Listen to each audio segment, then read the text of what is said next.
Regular meeting of the Philomath City Council to order. Today is Monday, April 14th, 2025. It is currently 7:02 p.m. and we'll get started with a roll call. Mr. Andrade? Mr. Irwin? Present. Eastman? Present. Present. Christopher McMorrin? Present. On our agenda today, we have a proclamation for Arbor Day, which will be April 25th, next Friday, I believe that is. And then we'll have presentations from the Mid-Willamette Valley Summer Camp, which I don't know if we have fully the right name on here, but you should have received the materials here. And then Benton County Historical Society, our consent agenda, and then we'll be going over our capital improvement plan, utility rate increases, an informational item on island annexations, and then coming back to our strategic plan, which we just discussed in our work session. For ordinances and resolutions, we have a resolution just re-upping sort of the terms of the loan to the Frolic and Rodeo that was previously authorized, and then a resolution potentially authorizing repayment of park SDCs. And then, of course, our management report and financial report. So with that, we have a resolution proclaiming Arbor Day. So is there any discussion or motions to amend this resolution? Is there a motion to approve the resolution? Second. Okay, moved by Councilor Andrade, seconded by Councilor Salsa to approve Resolution 2506, Arbor Day Proclamation. Any discussion on that motion? Seeing none, would all those in favor please raise your hand and say aye? Aye. Aye. Aye. And the motion passes unanimously. And I will read this since it seems to be written as me. So, whereas in 1872, J. Sterling Morton proposed to the Nebraska Board of Agriculture that a special day be set aside for the planting of trees. And whereas this holiday, called Arbor Day, was first observed with the planting of more than 1 million trees in Nebraska, and Arbor Day is now observed throughout the nation and the world. And whereas trees reduce the erosion of our precious topsoil by wind and water, cut heating and cooling costs, moderate the air temperature, clean the air, produce oxygen, and provide habitat for wildlife. And whereas trees are a renewable resource giving us paper, wood for our homes, fuel for our fires, and countless other wood products. And whereas trees in our city increase property values, enhance the economic vitality of business areas, and beautify our community. And whereas trees, wherever they are planted, are a source of joy and spiritual renewal. And whereas the city of Philomath has been recognized as a Tree City USA by the National Arbor Day Foundation and desires to continue its tree planting practices. Now, therefore, I, Christopher McMorrin, Mayor of the City of Philomath, do hereby proclaim April 25th, 2024 as Arbor Day in the City of Philomath. That's true. Can we consider that a Scribner's correction? Yeah. Okay. As Arbor Day in the City of Philomath, and urge all residents to celebrate Arbor Day and to support efforts to protect our trees and woodlands. And further, I urge all residents to plant trees to gladden the heart and promote the well-being of this and future generations. Passed by the Council this 14th day of April 2025 and signed by the Mayor this 14th day of April 2025. As a note, the city will be doing its usual Arbor Day celebration event April 25th. I don't know, Kevin, if you want to just give a quick overview of what that usually consists of. We have generally the third grade class of Philomath Elementary School and a class from Kings Valley Charter School that comes out to Public Works. We have stations set up. Usually the power company's there. Benton County comes over with some displays, and we have the kids plant trees to take home, plant in their yards. We put the equipment out on display for the kids and everything. It's really a pretty good time. Thank you very much.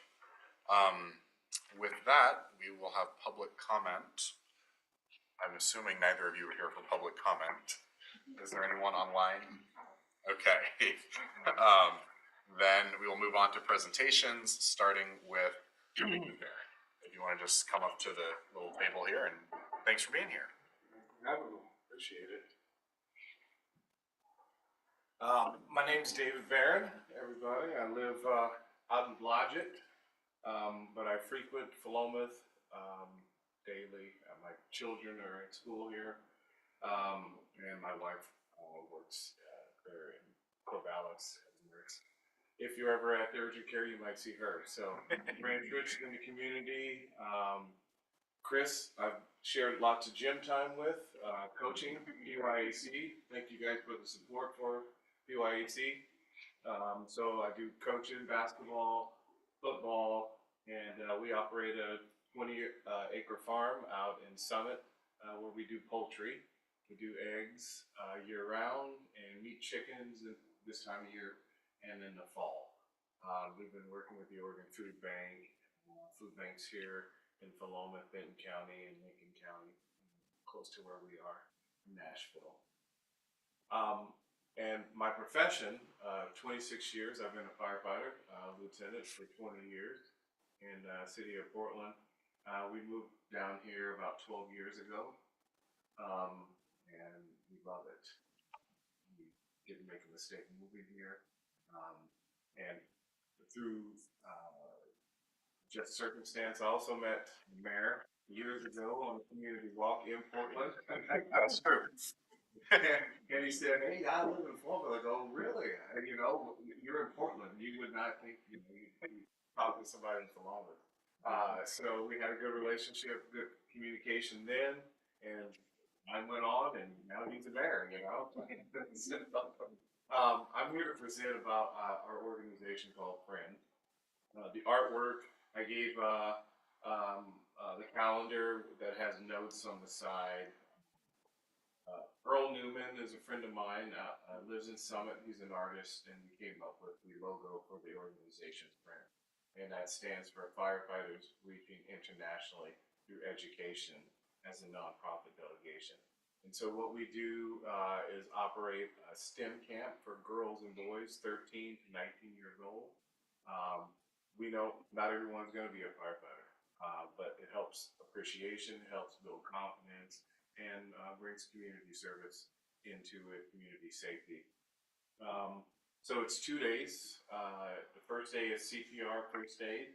They get that certification. They get the certification in stop bleed training, as well as operating an AED. So it's a lot of fun. We work with the local ambulance company. Children live down here, and this is an opportunity I think that would be beneficial to our community here in Benton County. So that's why I'm here presenting. Do you have any questions, or can I take questions? You're welcome to take questions. Okay. But I'll just keep going. Basketball, then I'll go into football. 7-man football. I guess if people want to participate or engage, what's the right way to do that? Yeah, so on your note is a QR code. That QR code will take you to our website. We already have approximately, well, let's back up before I get too far. Last year, the camp we did in Portland, we had 4 kids here from Benton County come up and do the class in Portland, both days. CPR, first aid certification, and then the second day is hands-on skill stations. So we do 6 of them in Portland. We do forcible entry, which I didn't realize would be the most popular, but that breaking entry was the most popular. I thought cutting cars apart would be more or operating chainsaws. These are in Portland. They're not small kids, so they're not operating chainsaws and taking the trees out. But I thought that would be very popular. But it also came in the distant third. So those 3, along with operating the nozzle, taking a fire hydrant, and then climbing the aerial ladder. And I'm looking at the website, I'm not. Oh, okay, yeah, I'm not no, on yeah, Facebook. Yeah, sure. QR code works great. Oh, good, great, yeah, I'm glad, that's, the intent. We also have, yeah, we have an Instagram page, and, we have a lot of videos there. And again, it's 2 days, and, it's a great opportunity. Two of the young men that came from down here in Benton County graduated from Philomath High School last year. That was very encouraging of them to, figure what they're going to do out. And they came up to the camp the next week. They had their CPR, they had their first aid, and they signed up with Miller for wildland firefighting. We're gone all summer. They wound up going to Los Angeles to fight fires also, and recently North Carolina. So this is a great opportunity. My son participated. He's going to graduate from Barron this year, and he's excited to get his EMT since he already has his CPR first aid. Very cool. So it's a leadership incubator. Is really what it's ultimately about. I had someone care about me. This is my dream and my passion. They help me, and why not pay it forward? Awesome. Cool. Thank you so much. Any other questions? Am I allowed to- Not really, but sure.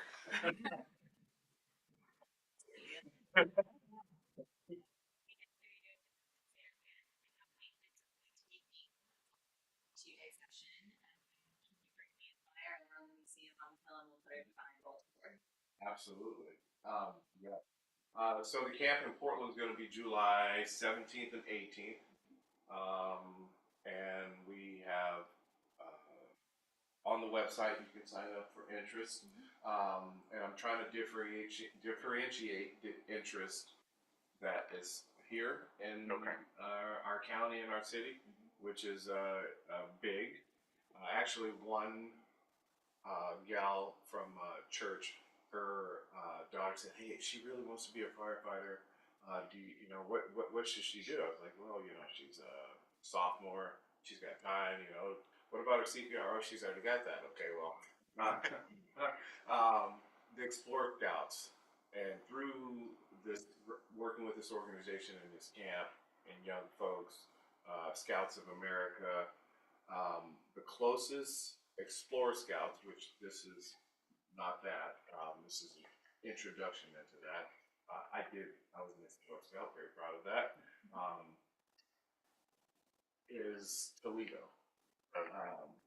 That's the closest for them to commute to do something like that. But this is a great introduction into the field, and a great confidence builder for young women and young men. And were you still thinking about at some point in the future doing a more local one? Yeah, Okay. yeah. I would like to get the support. So we work specifically with the city of Portland. Okay. Our local union and surrounding unions, because this would be ran in Philomath, but it would require the help of Corvallis, Sure. Blodgett, and some other fire agencies Yeah. to participate. But yes, I would love to do something like that here. Okay. Annually. I'm a retired deputy fire chief for Philomath Fire and Oh, Rescue, actually. Yeah. So You might have a I'm friend also the too. AHA site coordinator for the first aid CPR classes in the Philomath region. Oh, great! Talking to the right person. So we operate 6 stations, and we have 2 firefighters at each skill station, and then 1 mentor taking them in between the skill stations. We provide lunch both days. Yeah. And first day is obviously very important, but it's not nearly as fun as putting on turnouts and banging. Breaking into things. Yeah. Well, let us know how we can help or spread the word. But any other questions, comments? And just so that you're aware as well, the fire department is actively engaged in looking at putting a training facility just behind well, what was he gonna for? Land, right here Oh, off yeah, of Highway okay. 34. Yeah. So, when that happens, that would be an excellent venue to be able to hold something like this. Sure, for sure. I There'd have, be multiple agencies basically participating. yeah, simply for the, part of it is the community building for sure. A lot of people maybe have territorial issues, but it's really about the community building and the children. Absolutely. But what requires is the safety gear, because each child needs to have, right fitting gear. Maybe Philomath has 30 pieces, and 20 of them are more for bigger people, and we have some smaller. So that's why, even with Portland, what it required us to work with the other 2-3 largest fire agencies to do it ourselves. Right, so And sorry, what's the age range? 13 to 19. Okay, perfect. Yeah, girls and boys. Thank you. Thank you. I appreciate it. Thank you very much. And next up, we'll have Jessica Hougen from the Benton County Historical Society.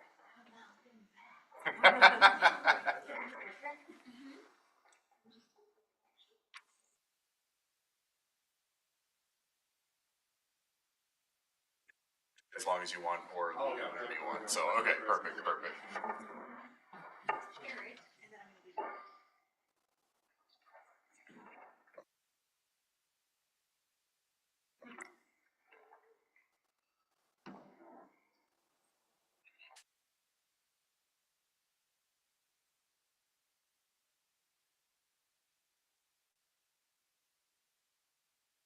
how we're right with the bits and pieces of Zoom and everything, right? I think I've met almost everyone here before. In case I haven't, thanks for having me. I'm Jessica Hougen. I'm the Executive Director of the Benton County Historical Society. I'm still saying new Executive Director, but most of the time I've been here 3.5 years. So that means I do get to run the beautiful brick building up on the hill, but I also run the Museum of Cabalas. So I was going to do a presentation talking about a wide variety of very cheerful topics and partnerships and all sorts of stuff. And I went back through my presentation this morning and I actually pulled some of that out, not because I don't want to share it, but because I wanted to make time to talk a little bit about the impacts of what is happening at the federal level on arts and culture organizations locally. So I'm going to give a very brief history of our organization, talk a little bit about what we're up to these days, and then we'll get into the heavy stuff a little bit. So sorry to be a Debbie Downer at the meeting, but it's really important that everyone knows the local impacts of what's happening. So, oh, it's weird to see my words on the screen. So there's just a little intro.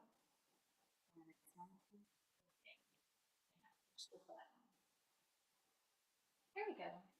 Yay. All right, so as promised, very brief history.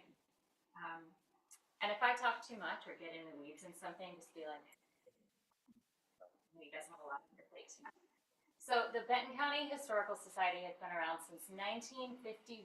When we were founded, we were the Benton County Pioneer Historical Society. We did drop pioneer out of our name pretty early on, because we don't only talk about pioneer history. We talk about the whole history of the area and everyone here.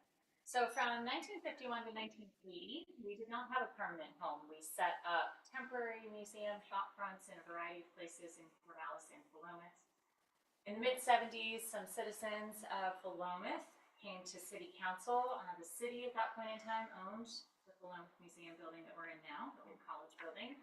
Those citizens came to the city and they said, we think the Historical Society should be in that building.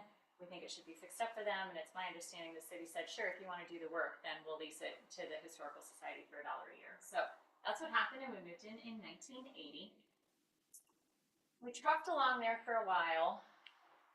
In 1995, things really changed for us. That's when OSU announced they were going to close the Horner Museum. How many of you guys remember the Horner Museum or are familiar with it? So the Horner Museum was on campus. in a multitude of different locations over the years. It was not the first museum at OSU, but it was the one that lasted the longest. And it was the last one that was there, so it's the one that most people do remember if they have a memory of one. The last location of it was in the basement of Gill Coliseum. So when kids, for online registration, kids would go to Gill to do class registration in the main level, and then they would shuffle them all out through the basement, through the museum, and they would all pat Bruce the Moose for good luck, which is terrible. Don't touch old taxidermy. It has a lot of arsenic on it. At any rate, so the museum was there in that location for quite a long time. In '95, OSU announced for budget reasons they were closing it. And we kind of waved our hands in the air and said, wait, what about all the things? So it took almost 10 years of negotiating, but we did acquire the vast majority of that collection. OSU Special Collections took over it as well. So in us acquiring that collection, we doubled our collection. We had around 60,000 items. We acquired around 60,000. It put us at about 120.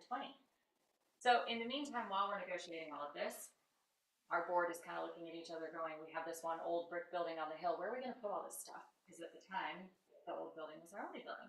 So we did purchase property in downtown Corvallis in 1999 with a lot of amazing community support. The initial idea was to take the old Copeland lumber building that was on that property and turn it into a warehouse to store artifacts. And thank God someone said, guys, maybe downtown Corvallis is not the best spot for storage. So instead, we pivoted and we built our 13,000 square foot collection storage facility, which you're seeing on the screen right now, behind our museum in Philomathoregon. We moved into it. Construction was completed very late 2007. We moved our collection and the Horner Museum collection into it in early 2008. And I say we did it in early 2008. I should say we started it in early 2008. Very long process. And there are still a handful of pallets that have not been unpacked. So let's not count how many years that's been. So then we pivoted back to the property in downtown Corvallis. We built the Corvallis Museum. It was supposed to open in April of 2020. We all know what was happening then. Won't get into the details. We won't share stories about that over the years. So instead, we opened in February of 2021. At that point in time, museums were allowed 6 visitors at a time by advance reservation only, not the grand opening party we were hoping for. I came on board in August of 21. So if you'll remember, the restrictions went away in July. So my predecessor was like, here's the keys, have a great time. You figure it out. Not quite.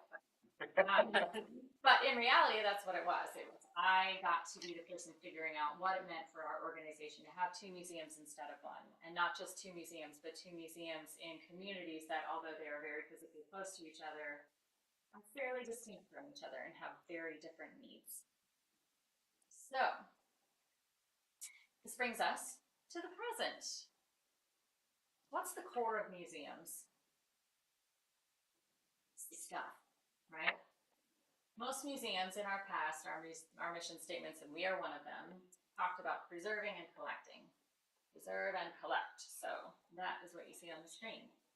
We do a lot of other things, but before we get to those other things, when I got here, we had a lot of internal work to do. I mentioned figuring out running 2 museums, figuring out how to serve both communities, figuring out what staffing we needed. When I got here, we had 3 full-time employees and 6 part-time professional employees to manage 2 museums and a 13,000 square foot collection storage facility. We also did not have a strategic plan that meant anything. I know you guys are all familiar with this process right now. The strategic plan that led us up to the time I joined the team was 3 pages long, and that was meant to cover the time when we were opening the Corvallis Museum. So it was a little bit lacking. So we went back to the drawing board. We participated in a program called the Museum Assessment Program that's run by a national organization. That was really an internal deep dive looking at ourselves and how we operate, what we've done in the past, what we wanted to do in the future, how we were best serving our communities or not. So as part of that, we wrote a new mission statement. So our mission statement now not only talks about preserving and collecting, it says the Benton County Historical Society connects our community by preserving and sharing its diverse, evolving stories through history, culture, and art. Because it doesn't matter if we save that stuff if we're not thinking about why we're saving it and who we're saving it for. So, moving that mission forward, we're really trying to be a much more community-centered organization. We are not the ivory or brick tower on the hill, telling you all what you want to see and do and knowing better than everyone else. We look to the community. We ask what you all want to see. And we try to do a better job of taking feedback from the community and incorporating that into what we do. So we do a whole lot of different things now. This screen is not terribly exciting to get, but this is the online portal for our collection. Not all of it is available for public viewing online. Nearly 10% is, which is pretty dang good if you think that we have 140,000 plus things that we care for now. And we have one full-time staff person dedicated to the care of those things. There are a number of volunteers that help her. Volunteers are very important to us. But one staff person to shepherd all that work and all those volunteers. So every day things are added to this online collection. So if you're ever intrigued, it's kind of fun just to pop in there and just say, show me all of it, because it kind of just randomly generates it in no order. So you get to see different things every time. In our collection, we have a lot of local history items. As a county historical society, that's what you would expect. The Horner Museum collection spans time and span the globe. So anything you could think of, we probably have one or two examples of it. There's tons of photos, archival material, old letters, old postcards, family diaries, family Bibles, clothing, quilts, any 3D thing you could think of, we have. Lots of art. It's amazing to walk through our collections center. We do field trips.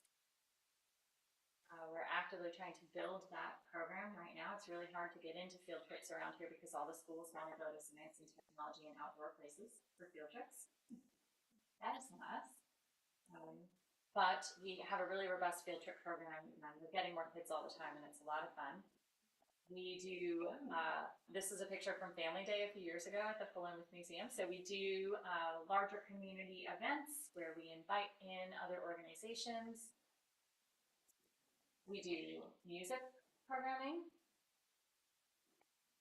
You can do research in our collection. We do community events with partners to highlight those diverse cultures and stories in our community. So this is the Day of the Dead event that we did in the Corvallis Museum just last year with Casa Latinos Unidos, the Corvallis Multicultural Literacy Center. I always stumble on that one. The Art Center, the library, there were a whole handful of us that worked on this together. And what was great about it was we said, there were a couple of other organizations that had been doing Day of the Dead programs before, but they were all really constrained by space. Have you guys ever been in the Multicultural Literacy Center's building? So we said, we know you want to do this kind of programming. Come and use our space. You know, we'll be the venue. Tell us what you need. We want to have this kind of activity in our building. We want to offer our space to support other nonprofits so they can do even more great work than what they can do in their own physical spaces. So we had over 700 people in the building for this event. So, and it was free for everyone. There was free food for everyone. There was live music. There was face painting. We had a huge community altar that we put together in the temporary exhibit gallery so community members could bring in photos and mementos of loved ones and add them to the altar. We decorated the museum. You can see the flags up there. So it was really phenomenal, and the vast majority of the people who came that day had never been before. We're hoping to expand this kind of programming out to the Philomathoregon Museum as well. We haven't been as active out here because of the road construction over the last few years. So now that the road construction has wrapped up, and also since we plan ahead and not knowing when the road construction exactly was going to end, we had like this lull in our calendar. But we're starting to do more family programming out here again, and we're working on which kind of bigger activities like this we should do out here, what should we alternate, so you'll start seeing more activity out here again shortly.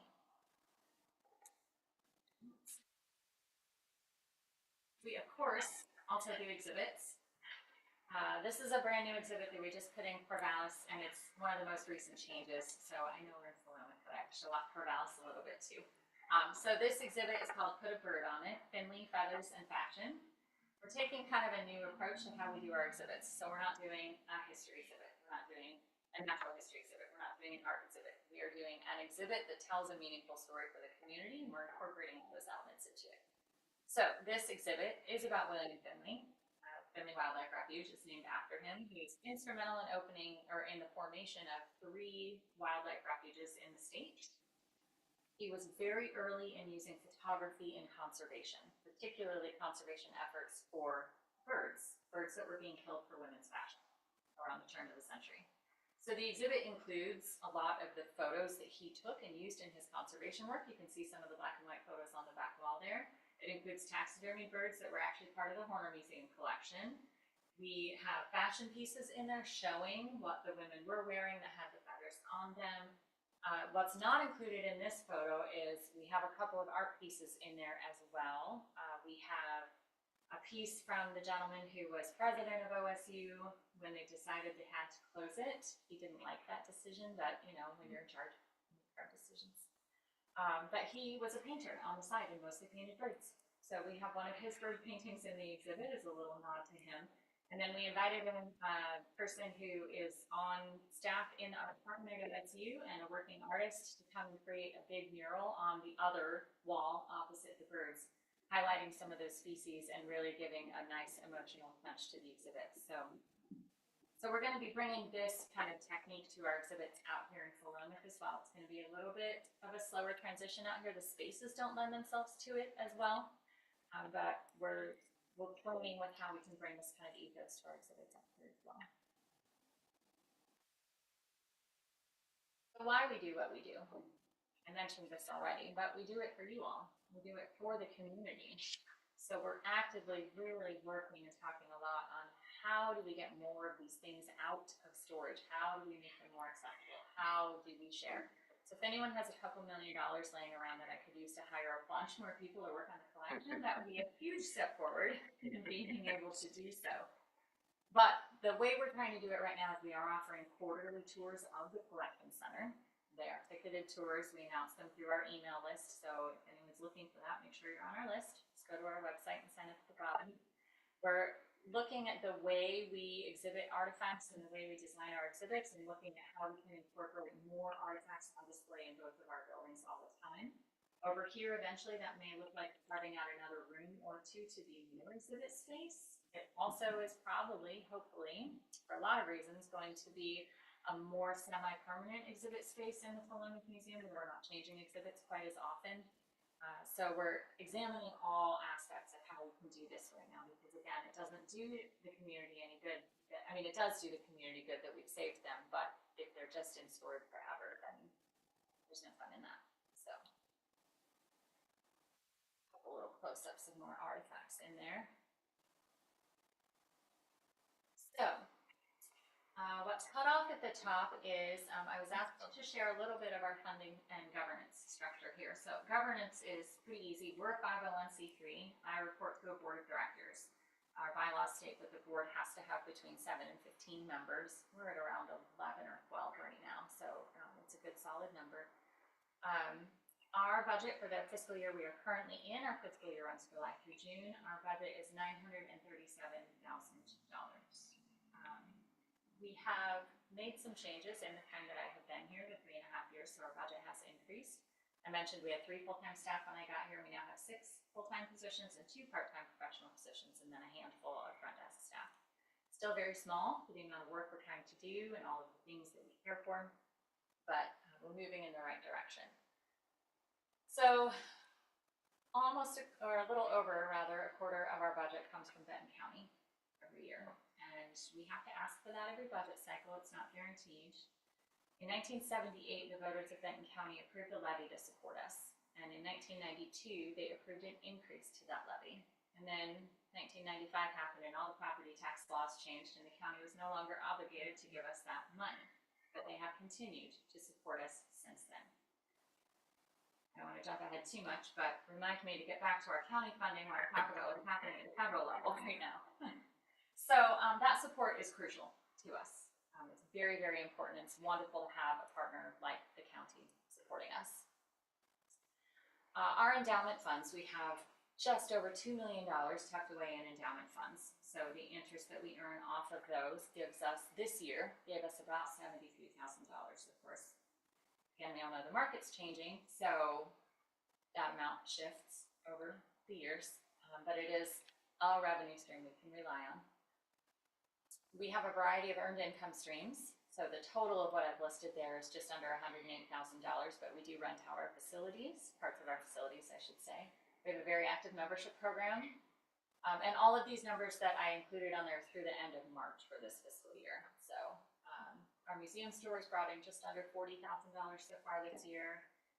Admission is a little over 12,000, ticketed programs, 3,500, there's some other small negligible things in there, but you can see all of that is actually a small part of our budget. Especially admission, most people are really surprised. Most museums make less than 2% of their operating budget through what they charge at the door for people to come in. So, the rest of our budget on an annual basis is made up of community support and grants. So that means we're out schlepping and asking people for money a lot. It's not my favorite part of my job, but very important part of my job. I'm sure you guys all know there are somewhere around 562 nonprofits in Benton County. So that is a lot of us out there asking for support. And those asks are going to grow because I think we lost focus on that.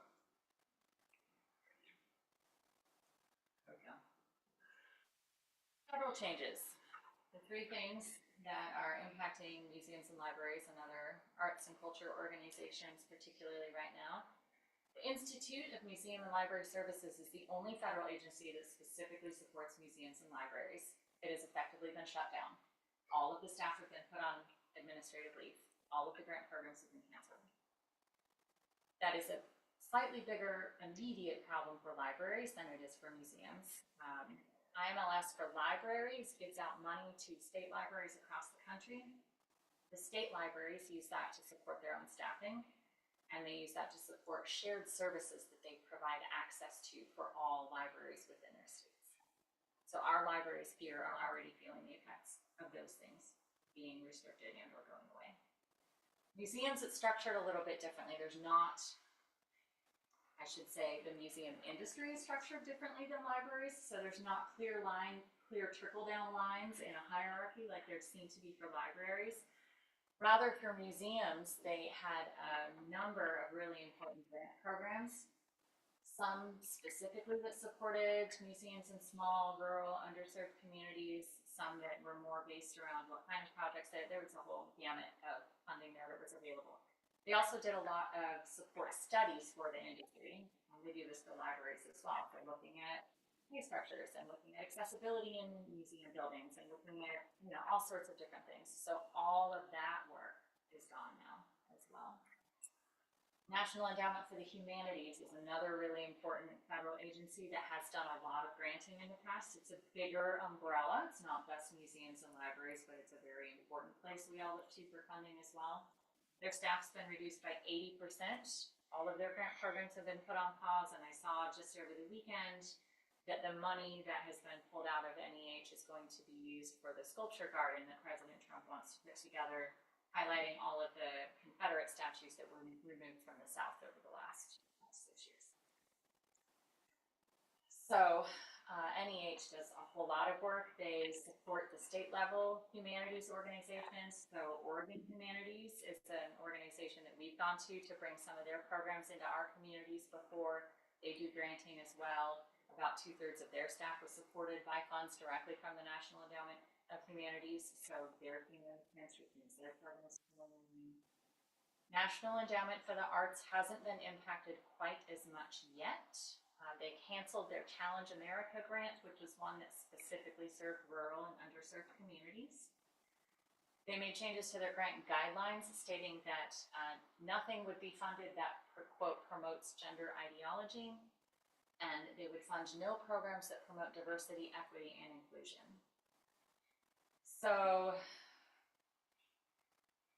there's no further information with those changes to the guidelines. So that's up to the interpretation of the people reading through the applications as to what that means, what kinds of projects can be funded. So I don't have any answers to that, but people are questioning, if you're in a mostly Black community and you're looking for funding for a theater company that's putting on a play that's particularly about Black America in the 1960s, would that get funded? Everything's a big question mark right now. So what this means for us here, federal funding is going away. It means that there's going to be a lot more competition for state, regional, local funding. This all comes at a time when most of the arts and culture sector still has not recovered from the pandemic. So foundations, individuals were already overtaxed by asks. There were half a dozen significant foundations a little over a year ago, almost a year and a half ago now, that had to stop operating, cease everything, and reconfigure their entire business model to be able to handle the amount of asks they were receiving. So that was a year and a half ago. So with all this federal funding disappearing, knowing that foundations are in that kind of shape already going into this. If I had a nickel for every time in my career someone had said, well, can't you just write a grant for that? I would never have to ask anyone for money. And what I am hoping people will take away from all of the information I'm trying to put out there right now is that grants have never been the answer, and they are becoming more competitive right now, and thinner and further and fewer between all the time. So what this means for the 562 nonprofits here, because it's not just arts and culture that are feeling effects from the federal government, of course, every sector is. So what it means is we're all going to be asking all of you for more support. And it also means that we're going to lose some of the nonprofits in our community that are doing really, really good work for us. We're trying to be really active. I reached out to the director of the Art Center and a handful of other leaders of arts and culture nonprofits, and we put together a statement that some of you may have seen. We sent it out to our entire email list, so did the Art Center. The Corvallis Advocate published it. The LCC called me and asked me some questions. I'm not sure when a piece will come out about that. But what we are really trying to do is just make every member of our community really aware that these things are not just happening in Washington, D.C. They have direct impacts on the organizations that we all like to have in our community that do really important work and offer really important services. So I can soapbox on and on about it probably, but I won't. But I will tell you, on top of trying to share information, my organization has been working to support other nonprofits over the last couple of years, particularly in Corvallis. We offer our space to a lot of other nonprofits free of charge. So Jackson Street Youth Services has their all-staff meetings in our building every couple of months. They don't have a physical location where they can get all their staff together. So we allow them to use our space. Community Outreach Inc. is going to hold a fundraiser in our space next month. They're not doing great right now, so they're going to be doing that free of charge in our facility as well. So hoping we can give them a hand in raising some good money at that event. We're talking with Vina Moses about a project that's a little further down the road, but that will be really exciting. We're working on how we can do more of this with our facility out here as well. It's harder because the two big rooms that we have in the Philomathoregon Museum have exhibits in them all the time. So in Corvallis, we're lucky and we have that big education room that they planned as part of the building that was meant to be a rental and educational program space. So we're trying to kind of configure how can we offer the same sort of level of support to other nonprofits here in Philomathoregon and from the more rural parts of the community as well, but balancing that with the access to the exhibits that our day-to-day visitors expect to have. So for our organization, also on top of all of this, I mentioned that $250,000 of our budget comes from the county. You guys know the county's losing money every day from what's happening at the federal levels. So we don't know what's going to happen with that funding, but I can tell you if we lose $250,000 of our funding, it's not going to be great for us. So, I'm not going to say we're not talking about it, we're talking about it, but I can't tell you if that happens, we'll do this or we'll do that because we're not there yet. But we are having some planning meetings to discuss what we would be forced to do if that happens. So, sorry. I've been talking for quite a while. We've got a great energized team right now. We're talking a lot about the hurdles in front of us. We're talking a lot about how we can work to lift up the community in a broader sense. We're talking about partnerships. We're looking at every opportunity we can to really be a good neighbor and be a good community member. And it's great that I have a team that is really behind me and with me in the work that we're doing. Thank you very much. And I will just say, Jessica didn't come here and just be Debbie Downer. own accord. I did ask last I week would've if, talked about it. I'm sure you would have, but I just because I was curious, sort of what is their financial picture looking like right now. And so I appreciate you walking us through that. And I hope we can all take that message of, we in this room don't have a lot of control over federal decisions, but this is a beloved community institution, and we might need to step up and help support those things that are important to our community. So, any questions for Jessica? Next time I come, I'll be happy. Sure. I do want to say thank you for the TLT funding that we were awarded this year. That was great. And Good. we're looking forward to applying again next time. Wonderful. And I'll just say too, I met with Ashley Chavez, who's the director of the library system, and I met with Sharon Thornberry at Philomath Community Services to talk about similar issues. And so I think it's just something we should all keep in mind, that I think, we can all have policy disagreements or different perspectives, but I think some of these things may start to have some more tangible impacts on our community. I know, I think Councilor Caseman's on the board of PCS, and just I think they've lost all of their federal funding for gleaners right now, and so there are some of those things that that may come back, it may not, but I think just something for us to have on our radar. That's the hardest part right now. Right? Yeah. Nobody knows what's going to happen. Right. Some of the stuff could get reversed through lawsuits, and I don't know, but will it happen in time? Right. So, anyway, just wanted us to be thinking about that. And with that, thank you very much.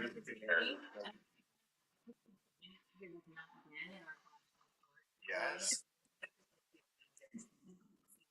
It's amazing. Absolutely. The scene at the end of Indiana Jones and the Raiders of the Lost Ark, like they're in that building and the lights just keep, that's what it feels like, and then it's going on forever. Yeah. Yeah. So Awesome. come visit me. But call me first, because I split my time between our videos. Thank you very much. Thanks for being here. And thank you again, David. Yeah. Okay, now we'll get down to business. Consent agenda, we have minutes from our previous meeting work session. Is there a motion to approve the consent agenda? Is there a second? Second. By Councilor Andrade, seconded by Councilor Caseman. Is there any objection? All those in favor, please raise your hand and say aye. Aye. All right.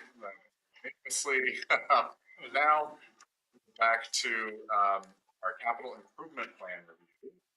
So again, just keep in mind that this is sort of hand in hand with the strategic plan, because if it's not in here, we're not going to do it. Which makes me almost wonder, do we want to move the agenda around a little bit and finish the strategic session and then come back to this? Okay. Is everyone okay with doing that? Okay. Happy with more now.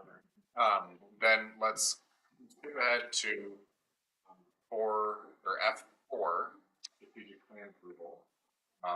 So Chris, where did we land on? All right, so we had 3 action items that got 6 votes, 2 that got 5 votes, 2 that got 4 votes, and then 15 that got 3 votes. Wow. And then we have a whole bunch of 3s. So I'll ask for a recommendation. I've got a few ideas, but I'm going to go through and rank those 3s. Just everybody re-rank the 3s. Take a little bit of time and do it. I do feel like timing's a little bit of the essence, and at the expense of maybe extending this meeting just a little bit, it might be worth to just do a revote on those that got a 3 and see if we can distinguish those. We kind of weed those out just a little bit more and see if we can get it closer to that 10, 12. I can tell you the top 7 real quick. Perform code audit to make sure that bike ped path connectivity is included for future development. Grant funding and get east and west feedback radar signs. got 6 votes, and then the new water treatment plant got 6 votes. For 5 votes Chris can go to was sleep tonight. new software for evidence tracking for police, and then the art committee revamping for, I kind of summarized the wording on this, sorry. The one for the art committee and public art acquisition maintenance. I got 5 votes, and then the 2 that got 4 votes was the visioning, Floma 2050, and the city park security cameras and signage improvements. So those were the ones that got 4 or more. And then again, there were several that got at least the 3 votes. So I think it would be helpful just to hit pause, maybe just call it a recess again. Take a minute to print off the new ones, identify the 3, if you just want to re-vote on those. Or we could just kind of discuss and kind of feather them out. I can just go through them page by page again. We could take a vote, a quick hand vote on all the 3s and see if we can get a majority vote and go that route. So I'm open, whatever we think is going to be. I don't want the shortest, the quickest way to do it. I want to get what you feel is going to be the best way to capture priorities when we've got about 12 or 13 that everybody gave 3 stickers. Well, oh yes. I could say that I would at least like to visually see the ones that fell out on top and then like what the 3s are. And it would be nice to discuss at some point, but I don't know if that would be now or after more stickering or what. Not to like keep jumping around on the agenda, but well, is utility rate increases, is that a Mike thing? That is, CIP is Kevin.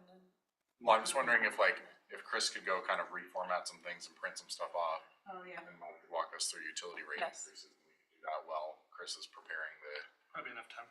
Okay, great. So then we're gonna switch up the agenda again and skip to F2, utility rate increases. On a page somewhere. Thank you. Page 23 of your packet.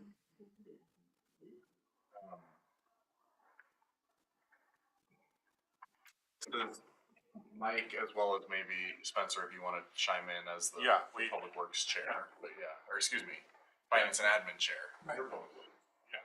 We're back. Finance, yeah. Okay, that's right. So, Mike, take us away. Usually we go through a review of the financials, audit, utility billing rates. This year, we looked at the CIP and we always looked at our PERS. PERS is going to be a big increase this year. We knew it was coming, so taking that into consideration. So basically, the first thing that I do is I put a projected balance of budget together for all the public works rates, water, sewer, and storm. And I throw in the CIP came to 2.6 this year. That will be applied to our material and services. And then, the things that we don't have control of would be the salaries. The salaries this year, we're going to be fully implemented of the salary study that we did 3 years ago. Everybody's at where they should be. So we're going to have an increase there. And of course, PERS. So what that's done, it hasn't really hit us that hard yet. But we'll talk about that when we get to the budget and plus other things. What we're projecting is we're going to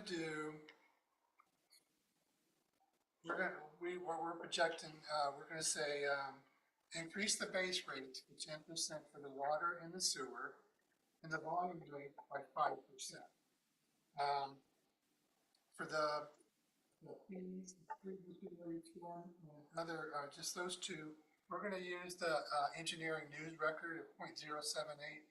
We use that, we increase by that amount.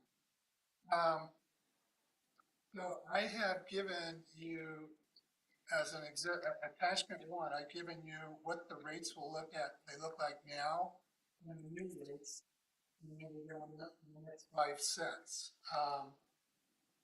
These rates will keep us going pretty much steady, and we'll be able to fund. You'll see in the utility rate or the CIP, you'll see the monies that we set aside for capital projects. This will keep us going until we finish the utility rate study at the end of this current fiscal year. I also gave you, Christopher, asked a question on how we derived our beginning fund balance, because we had a negative balance in 23-24. What I did is we showed you the revenue, the expenditure, and the capital outlay. So you can see how they were all derived in 21-22. The revenue did not come in as projected, so we ran a negative, but we increased last year 10% for our rates. And so we were able to end the year with 107,000 forward for water. So this has stabilized us. So that's basically everything that we've got for you. Do I have any questions? Councilor Andrade? In at least in attachment 1, there are a couple of places where it says the new rate and then the round up to the nearest 5. That's it, nearest 5 cents. Yeah. Yeah, Is that round up or down, right? round up. Okay, because then there's 681 and then it's 680. Yeah, there's some round down in Yeah, there. we If you do up or do down, an up or and down. I missed the It says round up in the Yeah, top, so we- it just. Sure. Yeah. I think that way. We might want. Round off to Strike it. Yeah, if it's really close to like 680, we just go down, we don't go up. That's Okay. totally cool. Okay. Just wanted to check on that. Just say round to nearest. Yeah, round. Yeah, that's probably round up or down. Or not, or down. Yeah. Mm-hmm. Okay. Any other questions on your utility rates? Nope. I just say that, I mean, you and I and Councilor Nielsen, poked at Mike for about an hour about the, asked questions, Yeah. made sure that we understood what was happening and that, Yeah. I think we came to the conclusion that it was a reasonable, to make sure that we're able to provide what we need to provide and without undue burden and change some big water bill, but given the cost of everything, it's actually feels pretty reasonable Yeah. given. It'll keep it stable until we can look at this. Yeah, and then we have the rate study coming in where we'll have independent data to help us better understand and maybe some better tools to employ than just a straight up.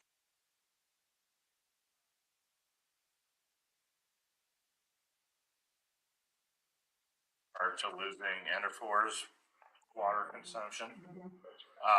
Right, we did not take that into consideration, we didn't know about it until. Right, there was no way to see it coming, and so it doesn't represent like mismanagement, it's just all of a sudden a thing that was using hundreds of thousands of gallons, I don't know what the We number. got 250,000, I believe. Yeah. I don't know what the number was, but it But was cheap. it's aggressive, it's a big number that all of a sudden was just no funds from, and so that, Yeah, the Barber operations. yeah. Awesome. And I guess, I know you talked about it, I just wanted to again mention that part of the increase on storm drain was to create a construction reserve of 100, which is partially in line with the strategic planning conversation of having reserves in our Right. enterprise fund. I'm kind of putting the reserve in. Yeah. When we did the budget, we usually did a couple of this. Okay. Everything's a little interconnected tonight. Yeah. Yeah. So we were for this, Yeah. right, we Yeah. endorsed this and said that we believe it was ineffective. Yeah. We'll be good for it. I think, since Councilor Nielsen isn't here, I'll say what is usually her piece of just, obviously we know that any sort of rate increase is a challenge for folks. We still have the proportional differential for low income customers, on the fee schedule. We are very conscious of that, but as has been said, costs are increasing, and I think it's important for folks to understand that like the costs that are increasing are not costs that are under our control. It's not like we're building shiny new things all the time and just jacking up the rates and paying everyone a ton more. It's like things that, you know, everyone has to pay, unfortunately, a lot. So, yeah. Okay. Any other questions, discussion on this? With your endorsement, if you're entertaining a motion, Yes. I would move that the city council approve the utility rate as presented in schedule A and B. Is that correct? Okay, yes, sorry, that's okay. With an effective date of July 1st, 2025. Second. Okay. It's been moved by Councilor Caseman, seconded by Councilor Salsa to approve the utility rates with an effective date of July 1st, 2025. Is there any discussion on that motion? Seeing none, would all those in favor please raise your hand and say aye? Aye. The motion passes unanimously. Thank you for all your work on that.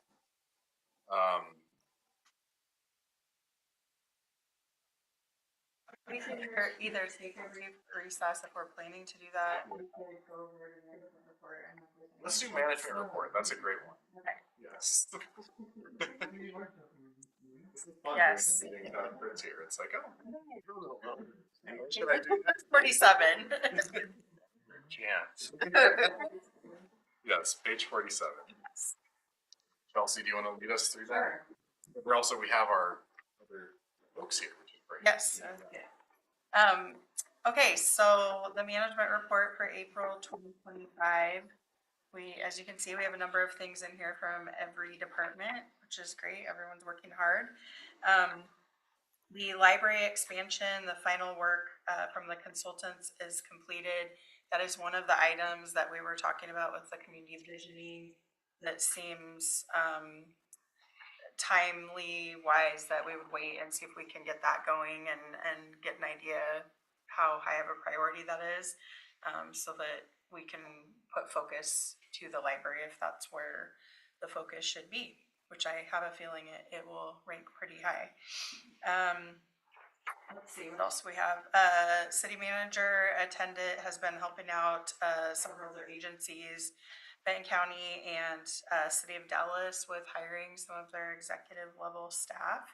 So we've missed him a couple of times, but it's a really great way that we can help other organizations with their hiring process. The City Hall remodel, the city manager is working to try to get this at the very top of the list. He's been working on the invitation to bid, really trying to get that out so that we can hopefully get into this construction season, get an idea what that looks like for staff and kind of get going. Got a lot of staff that's unsure what's going to happen during that, so we kind of want to rip the Band-Aid off. Let's see, Skirvin Park, I'll mention that the bleachers are going up, so if you have a chance to go out and look, it's looking pretty great.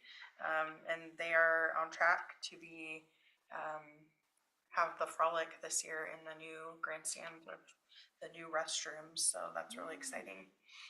I will mention that our planner, Michael, we've temporarily contracted out to for him to spend 8 hours a week in Monroe. So he's currently spreading his time between Philomath, Adair Village, and Monroe. They just had a great need to have some planning services temporarily while they're figuring out what to do with their next city administrator. So farmers market starts in May. I put that in there. I'll mention that. Staff, probably Crystal, is going to work with me to send out a sign up of some sort for you all. But just wanted to get that on. I think it's the last weekend in May that it starts. So you have a little time, but just be thinking about dates, Sundays that you would like to be at a booth for the city council. And then we're doing some recruiting. So Chief Gursky has a lateral or entry level police officer position open right now that we're recruiting for, and we're recruiting for seasonal park workers. So if you know anyone looking to do either of those jobs, send them our way.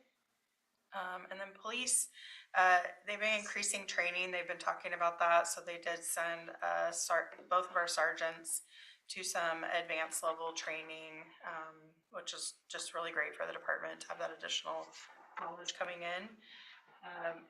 Mike's been working on the rate study, as he told you, and really hard at work on the budget, so that's pretty much taking all of his time right now. Public Works, would you like to say anything about your projects on Public Works, Kevin, or just kind of status quo? Anything exciting going on this week? No, other than what I wrote.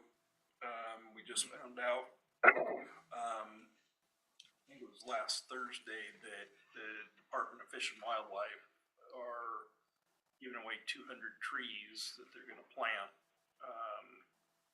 They're gonna be planting, well, as many as we can in City Park. They had that cleared for that. Looking for volunteers. We haven't gotten an exact date yet. It looks like maybe as soon as this Saturday.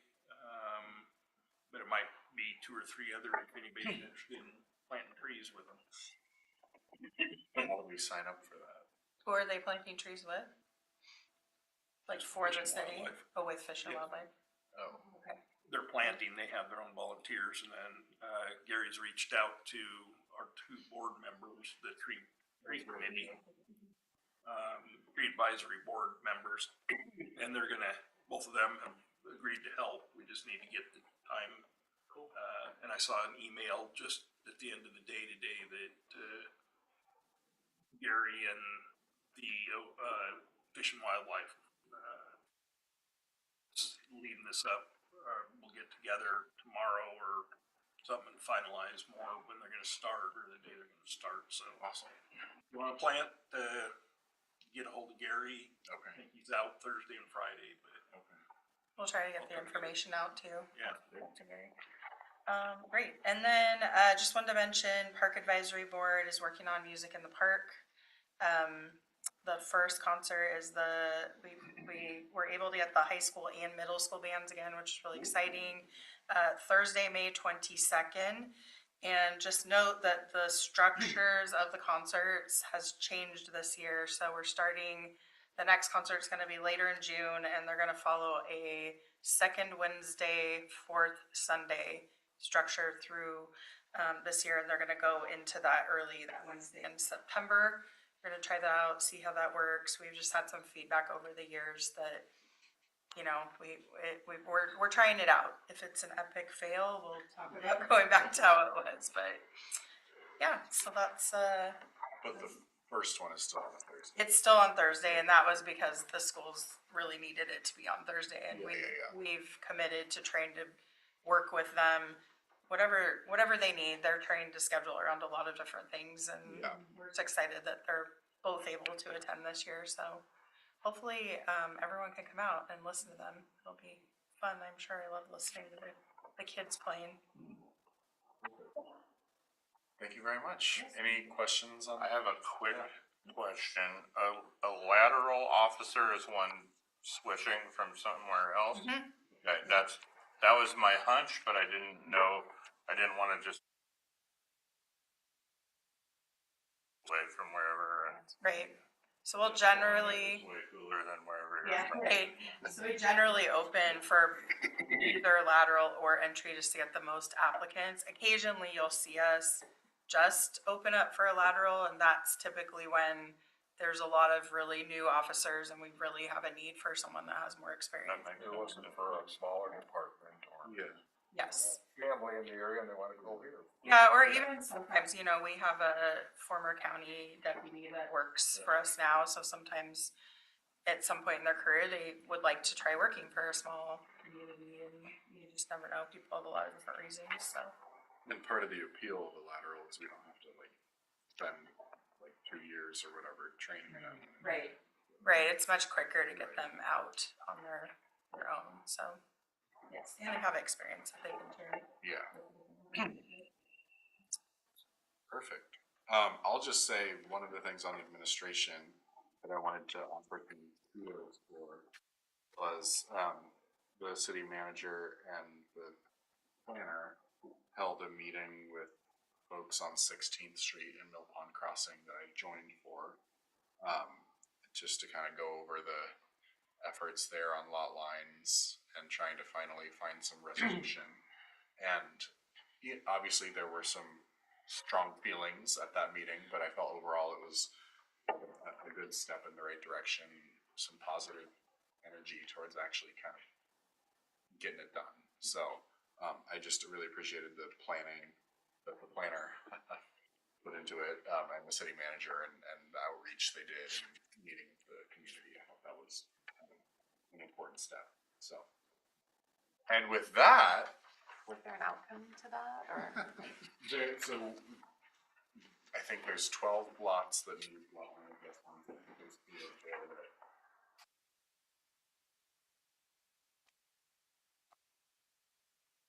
yeah, not a bad spot. Thank you. Okay, we did the management report as well. Perfect.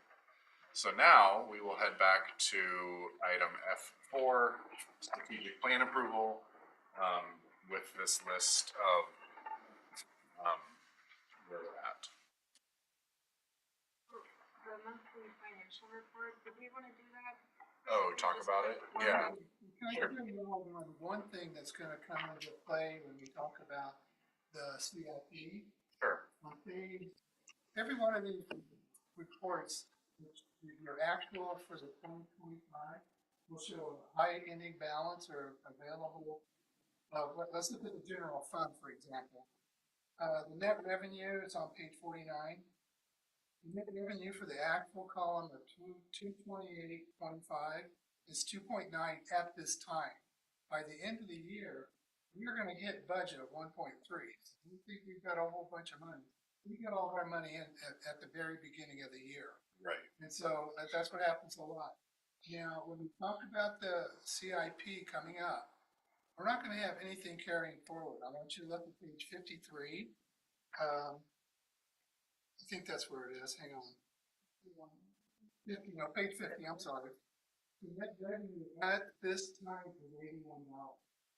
We're at the point where we're getting money in and money out. We're spending money just as quickly as we get it and getting it back because a lot of our stuff is reimbursable. So when you see the CIP with zero beginning balance, that's what I'm seeing right now, and I don't see it changing. So just kind of wanted to show you how these things can help you look at certain items that'll be on your agendas. Okay. Thank you so much. This is, I loved it. Very helpful. Good. These are basically just the operations. I don't have any of the development review. That's Sure. These are just things that we really operate a lot. Yeah. Okay. Any questions on that?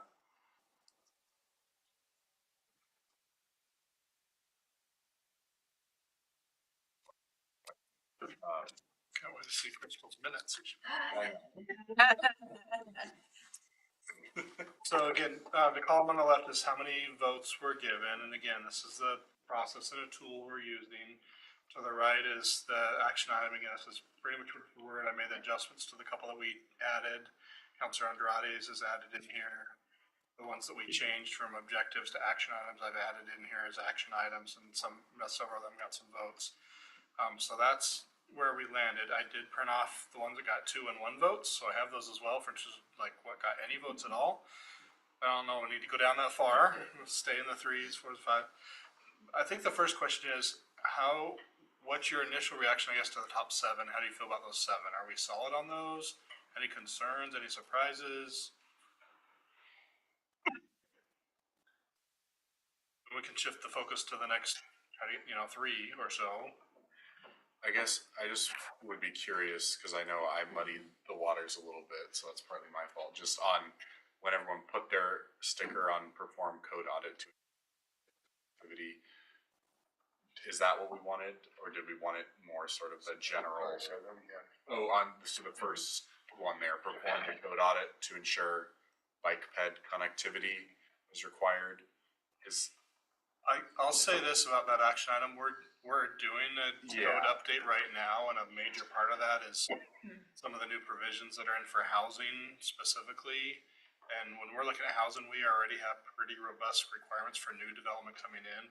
Where we have our most trouble with pedestrian bike ped connectivity is trying to retrofit an old neighborhood, right? And where do you add that? For most of our new neighborhoods coming in, our code's really clear about connecting to schools, connecting to parks, at the very least connecting to a sidewalk. But that often we can go further on a, you know, especially in a larger development, on some additional specific bike ped paths. Many of them are called out in our transportation master plan themselves. So if you're going to develop in or around where one of these bike ped paths is called or is identified, it'll be a requirement for your development that you do that, like in lieu of a sidewalk, for example, down Chapel Drive. In lieu of a sidewalk along Chapel, Mill Pond Crossing is putting a 10-foot wide bike ped path along there instead, right? So a lot of that gets baked in already. So I feel like this first one we're kind of gonna do between the code update and the other stuff we're doing. But So, well, I guess the reason I ask is I know when I put my sticker there, I was putting it more for the objective, like we talked, just like improve bike. That kind of just. So I just wanted to see if that was kind of everyone on that, to use that more as like a ESP funding thing. and I wasn't overly specific that we wanted to put the dots by the action item. Yeah, I know. It As was objective. coming out of our discussion where there wasn't like one specific action item on the list. Well, and the dots are pretty big. They are, yeah. It's a little hairy in there. There's some interpretation here. Yes, where your yeah. dots were. So that are we? I just wanted, because that's how I was envisioning it. Is everyone okay with? Yeah, envisioning that top one as being more. I'm comfortable with it, more neutral. Okay, implementing those sort of like bike lane crosswalk TFP projects. Okay, cool. I just wanted to make sure I wasn't going rogue on that. Anything else on here that we want to clarify before we pick the next? Because I guess part of it too is like I think there's a few others in the three that would maybe just fit under that. But like the Finnish College Street Safe Routes to School project, I feel like that just kind of fits under that top one, so I would be fine getting rid of that.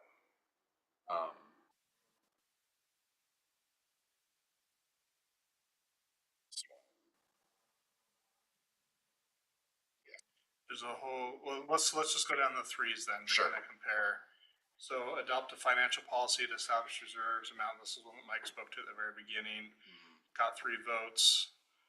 Is there any concerns about that one, or does anybody want to champion that one? Maybe we'll just go through them real quick. I mean, you guys are all reading them, but yeah. I have a question about that. So, person who doesn't know what this entails, my thoughts is that like Mike can do this on his own and doesn't necessarily require other staff time. Is that correct? You know, the policy I can put together, but the reserves I set up in the budget already, I set them at 12%. But, you know, Chris wants to have 5 months, that's not 12%. So, I mean, that's, if we put something in the policy or whatever, I stick with that and build the budget, and if I can't hit that number, I have to explain to the council why. It's a couple meetings with the Finance Admin Committee. It's looking at what other cities are doing. It's looking at League of Oregon Cities best practices, looking at GFCOA, and so it's Making a decision on that. Gotcha. Thank you. I think it's a pretty important area to have an established policy, and you just say like, this is the way.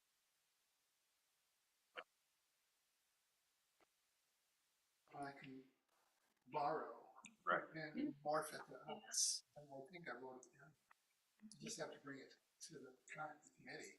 Yeah, I guess that's kind of what I was wondering about, because I was like, I'm pretty sure you're doing that to some extent, or like trying to. It's on the list way down here. So I guess I'm wondering how much time and energy is needed towards that, and like, yes, we can do it, but does it have to be like a top 10? You know what I mean? Like if, like, can it be a, like, you know? Let's keep working down. I'm just in the interest of time. Let's keep working on, see if there's any of these we can just eliminate. Say, not a huge project for this year, right? Yeah. So maybe let's go with that in mind. If not, this is a good or bad project, but is it we- something pressing for this year? Can we get rid of sewer lines since that's already 26, 27? Yeah, I was gonna say, yeah, Sewer lines. that's what I was gonna say. Yeah. Brad, I don't want you to write that the mayor said, quote, "Can we get rid of sewer lines?"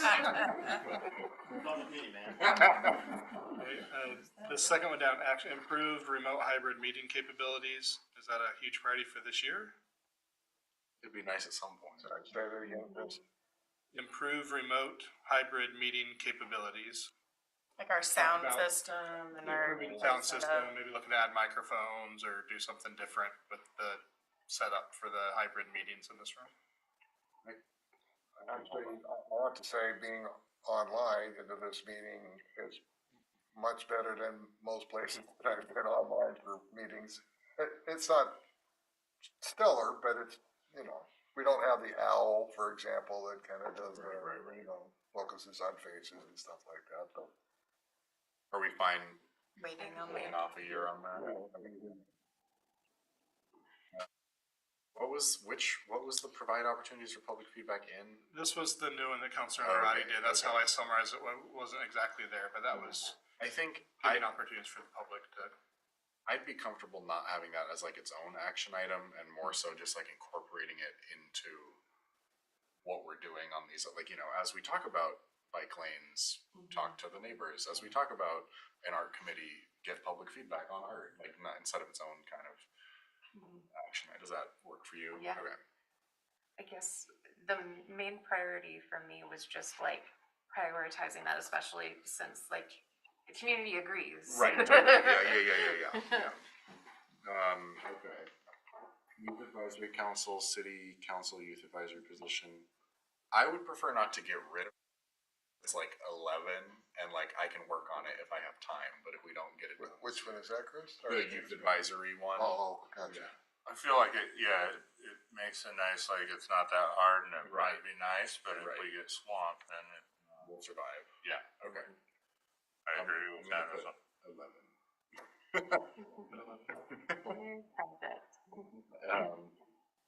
Okay. IDRA or nonprofit focus on affordable housing projects. And this was specifically about 20th and Main, right? Yeah, this is 20th and Main. My priorities of the staff was let's get 14th down. Let's focus on that, get it moving. But we can do both. Again, it's just this is, you know, a lot of collaboration working on it. But I don't want to sit forever either. So I will note that I put the sticker, I tried to put it in between the two because I honestly think like it's whatever the best opportunity that comes up.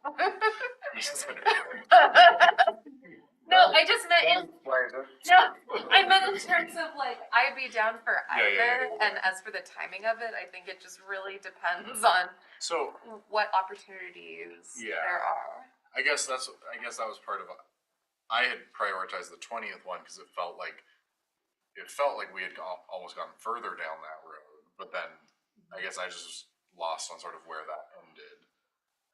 Like if you think we could get further down the 14th Street road, then I'm fine. Whichever one you think we can make more progress on. I just was prioritizing 20th Street since we'd already had meetings about it and kind of know the potential to. yeah, and you know, if IDRA was at the table and let's go. And But the thing is, it's been back and forth, right? You've reached out, they reached out. Okay. Haven't heard from them. And Yeah. so, Okay. From a staff perspective, and I'm sure the answer will be yes. Would it work to have one of the actions be like come up with uses for the city-owned lots along Main Street, and then kind of whichever one Combined approach. I don't know. Like I know that's did 14th Street even make the top 7 list? oh then never mind. Okay. So, I mean, it just depends on if the people who put stickers on there, like, Right.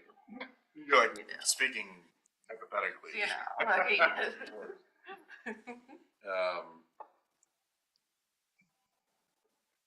Where was that? I mean, so Yeah. 14th and Main got like 2 stickers by the objective, Yeah. Okay. and then this is 20th Street got like 1 on the objective, 1 on the action item, and 1 over here. Kind of Okay. So I mean, they both kind of got Yeah. like 3. Would that 2, work 3. to just to like Combine them. Yeah, I mean, I agree with Councilor Trotter that, and Mayor McMorrin either, it's moving forward on the priority for me, and it doesn't matter to me. Whichever one gets moving, I feel like it's Chris going around Boulder, and Right. either one has a ton of momentum right now, but eventually one's gonna break loose. But could we just have like plan for development of city-owned lots on Main Street? Something like Maybe, that. let's come back to it. Okay. Yeah, right. Yeah. Okay. Moving along. Meet with the public and discuss Philomat's housing needs. What are our thoughts? Okay.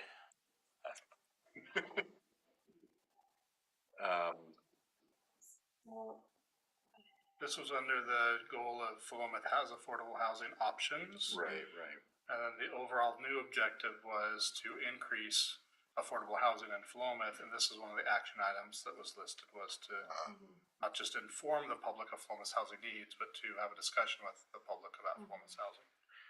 Would that be wrapped in with engage with the public stuff that we're already doing? Yeah, it's more just like, do we want a specific action item on here about housing? The thing I get stuck on with that is like, not to say I know how everyone in the town thinks about everything. I certainly don't. But I think no one's out here being like, I wish housing were more expensive and there were fewer options. You know, like I think we kind of know the general direction that people want. It's just a problem of like doing it. And so I guess that's where I don't want to spend all our time talking about it. But yeah. So I'll just say that, like, the reason why I had brought it up, besides the example of like, well, I can't find this type of housing that would be suitable for my needs or whatever.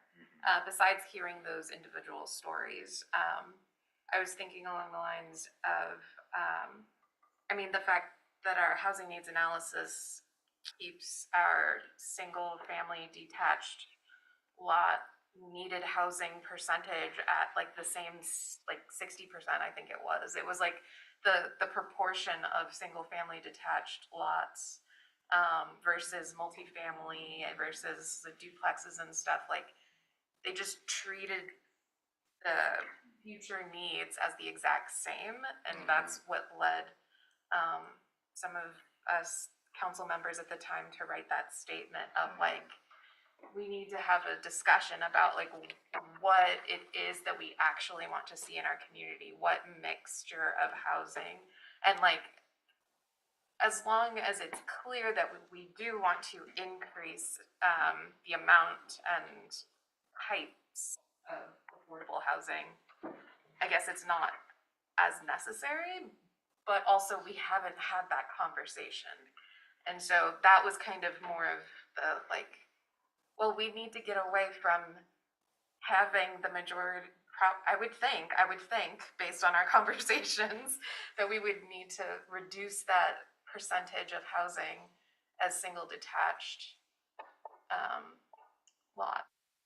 And Councilor, I believe when we have the discussion with the community in the public hearings about the new zoning, and especially the conversion of a lot of low density into higher or medium density or high density, and we talk about the new development code and the types of housing that's allowed in the R2, the medium density, I think it's going to lead to that conversation. So I think we can, for lack of a better term, rather than like burning one of our top 10 on that, I think that conversation is going to happen anyway without having to like specifically identify it. So that's totally cool. Just as long as we have the housing it. mix is going to be. I appreciate that. Thank you. Well, and it could be also like coffee with a counselor and stuff. We could just add in at the farmer's market. We could just start. That could be kind of it. Yeah, it's like, how are you feeling about housing? What, you know people that would move to Philomath if they could get an apartment or a mansion, I guess. I mean, that's like, I agree with what you're saying, and I also think, to Chris's point, like, the extent that the city engages with housing is basically through land use and planning and code. Like, we're not building. It's not where it's like a park. You know, it's like you get to decide, do you want the tree planted here or over here? Whereas we're not like, do you want granite countertops? Do you want more? You know, it's like Yeah, it's just sort of like, Yeah. yeah, so I That's think, kind of what I I think the land meant, use but yeah, side I is just like a good, yeah. didn't realize where I it guess- would fit. Sure, I guess the question is, would you feel comfortable not having Yeah. that be its Oh, own totally. thing as long Yeah. as we're, Yeah, okay, yeah. okay, great. Prioritize a list of projects aimed at reducing energy use. What are our thoughts on that?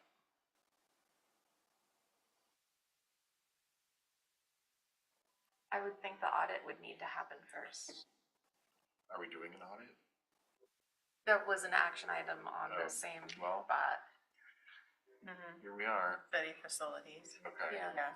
I think the one that we've talked about in the past that wasn't on there was like having a policy on like lower emission vehicles. If that's something we want to do. And maybe, and this can go for a number of things. I don't think we have to give off the impression if we want to strike something that we don't care. Of course, yeah. I think all of us hesitate and say, well, I don't want to be the one that, so, I know. I don't think the Of city multiple is, competing things, yeah. burning things on, I think we're reasonable in energy consumption. So I could see that one going away, but not because I don't care. Sure. So just to make that point, it probably goes for a number of items on. Right. I guess my other thing, just from like an optics perspective, like if we're gonna have the top 10 that we publicize to the community, I don't want one of them to be like, "Don't worry, everyone, we're gonna make a list." Yeah. Your government, We're gonna meet and talk. Have a little bit of a filler feel. I think it's something we kind of work on, and then once we're really ready to roll with it, then we can put it on there. But I think to your point, we don't need to include it necessarily in the spotlight right now. Chelsea's nodding. That seems like a good sign. Well, and I was going to say that we have several projects that are going to be taking up our next year that have those components in them already that we're considering. So we are working on that in the next year. It's just we're not building a list in the next year. Yeah. It seems like some of these things shade the way that we take action, but aren't necessarily like action items themselves, right? Are we being energy conservative? Right. Are we being mindful of, ADA is on there too, and it just Right. stood out to me, but also like a future, when we're looking at these codes, like what, Like it's leaving provision. On that note, moving right along. So improve ADA mobility, accessibility of parks and playground surfaces. I will just say, I do a lot of farmers market sitting over the summer, and this has actually come up with different people with limited mobility, just that they would like to enjoy our parks more, and they're not asking for like a merry-go-round for people in wheelchairs or anything, but I think just some small fixes to like, if there's a bridge, making sure there's a little ramp up to the bridge, or, if we close the gate over, during the winter in City Park and you're in a wheelchair, there's no way to get around that gate, go over the bridge that has a ramp up to it. So just some of those little things. I know that is actually something that has come up a couple times. So I would advocate for doing something with that. I don't. My daughter being one of them. Really? Okay. So I don't know if that would be a thing for this year. Like that might require more planning, but I would advocate to do something with it sometime soon. It might actually only have 2 votes now I'm looking at. I think this third dot down here is for tactile play. It's only a 2 voter. Well, I'm still advocating for doing something. Maybe that's a next year thing then. I would say that. Like I'm not as intent on prioritizing the like ADA accessible playground surfaces. I think that's great, but that costs a lot and it's kind of a involved thing. But just like some of those little things of just like put in a little concrete ramp. Accessibility. Yeah. For the focus. Absolutely. I was just going to say that I think it's more about maybe doing an audit. Sure. Maybe not, this isn't Make a a list, you this could year, say. but I do. I think that just saying improve Yeah, that is like, well, what are we improving and what information have we gathered to know what we need to improve?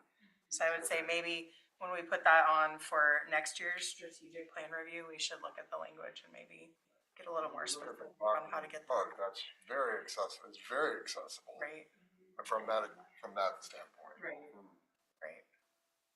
Maybe we could change it now because it hasn't been approved yet, Change what? What? the language. Oh, I mean, if you want, let's finish going through the ones we have. Yes.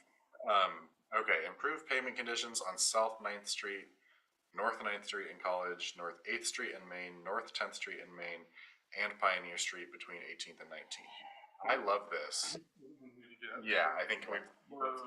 That one, Well, the famous one, right? Yes. Yeah. North 10th Street being the problem because it's the fire department access to the Right. back of our property and it gets Shoot a up. lot of. Yeah. When they did the streetscape project, they actually almost destroyed it. In there with all their heavy equipment, they kept parking it in there and it just, it was just. Though it looked really good now because they paved all the way back in their driveways. But then the minute you. That's that Possible. immediate pothole. That's all the fire departments. They're the one. Actually, I would suggest on South 9th not doing anything until the treatment plant's done. Yeah. Exactly. It's gonna take a beating. Yeah. 9th and College hasn't been one of our hot spots really. North 8th and Main, North 10th and Main, and Pioneer between 18th and 19th is something that we're on all the time. So we have maintenance budget money that we've been setting on, that we're gonna do some crack sealing, and Gary has found a gentleman that builds equipment, and he has a grinder that's gonna come in and do it for free for us. Oh. To grind out those roads down, get them ready for asphalt. And all he's asking us for is to be able to take a video of them so he can use it to sell his parts or his machines. So the only thing we're paying for is asphalt, and we've been getting prices on all that right now and hope to have it done in a month or two. Well, great. Let's take that off. Thank you very much. Okay. We already took off the Safe Routes to School piece because we're incorporating that into the one above.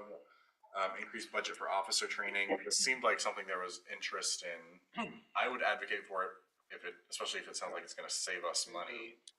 Yeah. And that was one of my, I just Yeah. wrote down three things quickly. We basically expect perfection from our officers. Sure. And we have to offer training. I think it helps with retention. I think the chief has mentioned this to me before, that when his officers know that they're invested in, it's retention. Mm-hmm. And then, like you said, there'll actually be savings there. Well, and I was encouraged he being able to host Right. or being in a position to be able to do that. And Yeah. in my other endeavors, I've found that can be actually a lot more economical because you're like, well, everybody come here. And Yeah. then we'll Yeah. do, No, I would advocate for that. I also think we deal with a lot of turnover in the police department, and so any sort of like professional development, career advancement we can offer to keep people here, I think, is probably worth doing. But Yeah, and that second action item will kind of roll into the budget. So if it seems like sure. we're just budgeting, that's an action item, then we will complete some training so that we can be hosting. Okay. Yeah. And that should happen within the next year. Okay. I think you're getting kind of two action items in one for that one. Yeah. Great. Okay. Replace undersized and end of service water line in conjunction with street project. It's an objective actually, Yeah. and action on their 17th Street. We got it in the CIP for next year. Great. Okay. Keep going, Christopher. All right. Final one. Complete North 11th Street well aquifer test. How do you feel about that? It's in the budget. It is, and it's not that much. $2,000. Yeah. Okay. So I guess it kind of sounds like the things we have left are the financial policy about reserves for our enterprise funds, the potential of a youth council, but we'll maybe put that as 11. So that's 8, that's 9. Yeah, and then we have Chris wanted to come back to the city-owned lots on Main Street. Then we talked about maybe something with ADA accessibility, but that might also be a next year thing. officer training budget, and 11th Street well. So should we go ahead and just say that Youth Advisory Council we won't put in top 10, but we'll still kind of like see what we can do. All right, so take that out. So then that leaves us with the city-owned lots, the financial policies, officer training, and 11th Street well. I guess ADA accessibility for parks. Are we okay saying to kind of hold off a year just so that you can give us a little more time to figure out what we actually want to do with that? I think we can point to park improvements we're making now that are gonna make the parks more accessible. Okay. Just by replacing equipment with better equipment that's more accessible. Is the equipment up on Triangle Park, is any of that specific to like ADA? Yeah, we're adding, like one of those swings? more inclusive swings I think and the surface that were like The- larger and easier to access.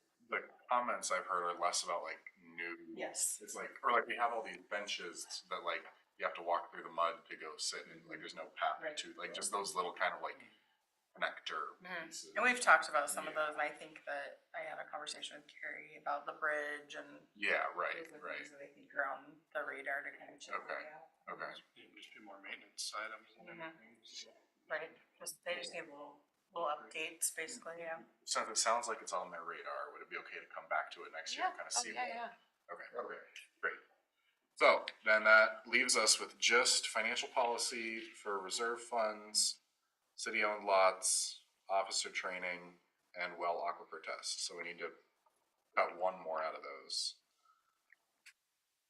Okay, so say them again. Okay, so Well, we already Policy. have 11th Street, right?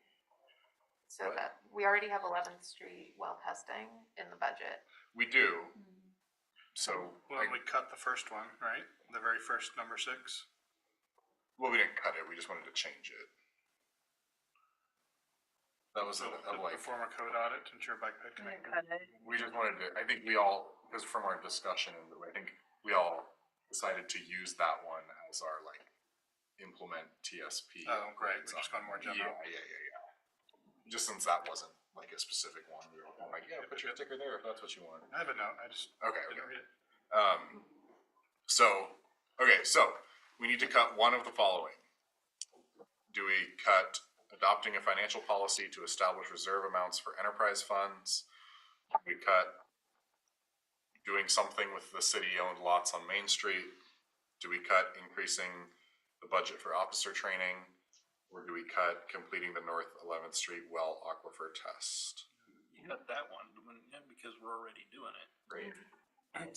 Well, We get this fiscal year. well, All I gotta do is tell when the heck to start it.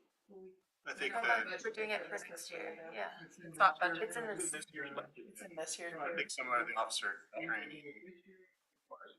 I mean, it's budgeted. Also- It is budgeted this year, but you haven't started it. It's like, I'm kind of thinking the increased budget for officer training, it's in the budget, we do it, and we don't go into action, and let them say, hey, we increased the budget for officer training. It's in the submitted budget, the budget committee is gonna review it and approve it, so. He's budgeting for it. the only thing, Chill with it, except that I do like the delivering officer training. that I like, it's almost the opposite of my usual thing of like, I like the optics of it. Alright, well, You wanna swap it for the evidence software, and he's putting the budget request in the budget, right? To me, that seems more procedural than making sure everybody's well trained, but I guess it actually honestly to me, both, like, give them the tools they need and to see the priorities on the public safety, it's a large part of the budget. Right. So how about we do this, how about we keep them both in there, but then we split, or we put back the 20th Street and the 14th Street to 2, and we have a top 12. Because top 11 doesn't work, but a top 12 could work. Keep those two you got a separate. deal. Wait, oh, okay, I see, for the city-owned lots. Okay, so let me make sure I'm not, okay, so, we got our top 7, plus adopting the financial reserve policy. So that's top 8, plus 14th Street and 20th Street city-owned lots, 9 and 10. 9 and 10, plus officer training budget, that's 11, and, Combine that with the hosting. yeah, I'll just Combine that. training in general. Calling him. Okay, yeah. So that he can make a note of that. Improve officer training or something, Yeah. okay. And then 12, complete the North 11th Street well aquifer test. That's a shot. Sure, no, I'm kidding. I did it for you. Okay, look at that. So moved. We did something. I'm really proud of us. I am too, that is awesome. No, let's get our priorities for next year. No. But we should make sure we keep all these notes for next year so that we're not starting from scratch. Okay, how are people feeling? I know we've been going for a long time. People need a little break or keep going? All right. All right. Good, A motion. Yeah. There's in the packet, on whatever page it is, 30 something. Yeah, there's a motion if someone would like to make that. Instead of as presented, it'll be as amended. I move to approve the 2025-2029 strategic plan as presented and modified, and direct staff to incorporate the identified priorities into fiscal year 2025-2026 budget. I'll second. I forget I can still do that. All right, it's been moved by Councilor Salsa, seconded by Mayor McMorrin to approve the 2025-2029 strategic plan as discussed, and to have staff incorporate those priorities into the upcoming budget. Is there any discussion? Seeing none, would all those in favor please raise your hand and say aye? Aye. Aye. It's adopted unanimously. Go team. All right, that was a big lift. Thank you all very much. Now, should we go to capital improvement? Right, so back to Act 1 on page 11. Since this will also be influenced by our recent division. Kevin, do you want to look us through this? Yeah, if we can start off on page 13 of the street projects. At the moment, we don't have the emergency access drive for 12th Street, which is a connector through a ditch at the end of a private drive off of North 12th over to 11th Street via fire department access, emergency access exit road. We also have North It Night. allows for basically the building of another house on the property that's basically you can't, right? It's sitting there. The clean line of it, it solves a lot of problems. It's been hanging there for about 4 years. There's $30,000 in private funds that when that owner subdivided those, we made them put that in escrow account to help pay for that road extension. It's only about $30,000, so I've added another $30,000 of STCs to help just to make sure that goes, because the costs have gone up. There's some wetlands, we gotta deal with some other stuff, so, years ago, we were thinking $30,000 might do it. Now we got wetlands, we got engineering, we got some other stuff, so I bumped that up just a little bit to 60,000.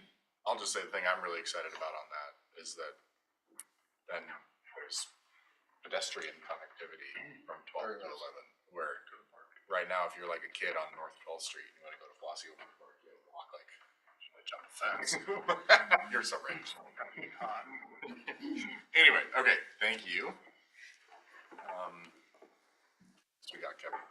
North 19th Street, Main to College is part of the piggybacking on with Benton County when they redo all of 19th Street. Seems like the wise thing to do, have it done all at one time for basically for better cost. And the engineering for the 11th and 12th Street modernization. The 12th Street and 11th Street between Main and Applegate. was that? We're gonna improve the parking. Mostly improving the on-street parking Wasn't and some, strategic plan, right? that is identified in the strategic plan. We just didn't But it didn't get prioritize it this year. prioritized, but it's budgeted. But I think it's fine. I'm comfortable still doing it since we're just doing the engineering one this year, and then we can talk about next year, the construction. We're gonna do the engineering, you'd almost have to do the construction, otherwise you're throwing it away and starting over again if that's too long, Okay. just because it changes. Well, We start on it in the winter and it's ready to go in the spring and it's a summer project, I think it'd be okay still, so. I would like to keep moving forward with that. It won't be this summer, it will be like next season. As long as we don't torpedo mine, you know, with some crazy thing that we agreed to. Figure out how to deal with. That's all we have for this next year. Do we wanna visit any of the other things or move on to water? Or There's one other project on streets, I just talked to Chelsea today, that's the EV charging station. Oh, yeah. It's a grant that we got, we weren't sure it was in limbo for quite a while. What Chelsea's hearing is that go ahead and proceed. It's one where you do the work and you submit for reimbursement, so there's money there, so we'd like to add in, it's a EV charging station project for $113,000. And then up at the top, we'll add in, it's a ODE, Department of Energy grant, for a matching 113. So we're spending 113 bar. But we'll get reimbursed the full. Oh, okay. Okay. It's full reimbursement. Okay. I couldn't tell we said matching. If that meant. How much are we paying? 113,000. Grant and and out. 113 expense. So we're gonna pay $113, they'll reimburse us Yes. $113. Yeah. Question on that, the agreement, has that been, or is figuring out who would be managing it, has that all happened yet, or will that come to council at some point? The project, yeah, The EV charge, like, cause I was under the impression that we wouldn't be managing the charging station. Correct. And that it would be like a company, Mhm. so is that something that the council will see the agreement? Likely, it depends on the cost, but it's likely that that part of the project would be Okay. over the cost and would come for, purchasing authority. Yeah. Essentially. Gotcha. Right. Just, oh, so no, I was just gonna say, I was just curious because of the whole, like, potentially being able to use service fees in Right. the street. Right. Yeah, I think we have some notes on that from discussion that happened before with strategic planning. I know that you had talked about that last year. I just like to make sure it's in everyone's mind.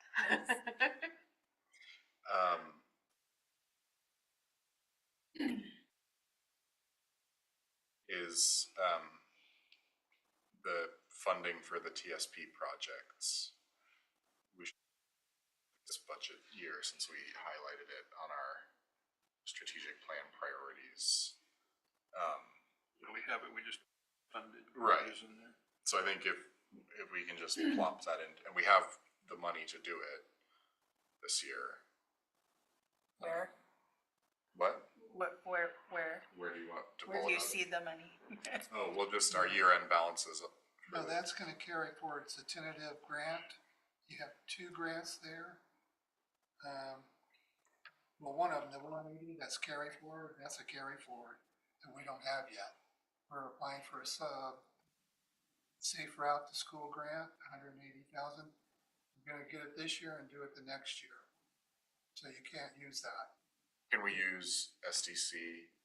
That's a first call there.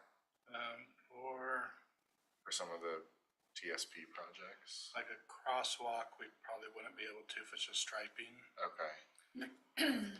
Well, we could, the reimbursement, we could, just on improvement. We could use SDC reimbursement. Okay. It's like even looking forward, there's balance there that moves forward, so. Yeah. If we did STC reimbursement for that $100,000. And I guess my only question on that 100,000, how up to date is that? Because I know Yeah, how up to now? I know the like Safe Routes to School plan, everything was done in like 2012.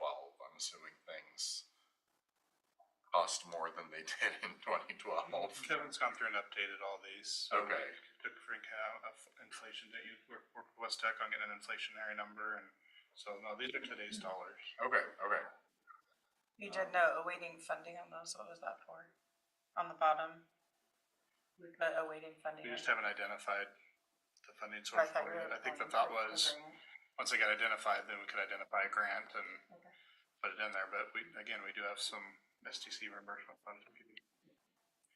My question, I guess, and I'll put them on the spot, would be Kevin on just timing and doing that. I mean, most of that you and Gary take the brunt of.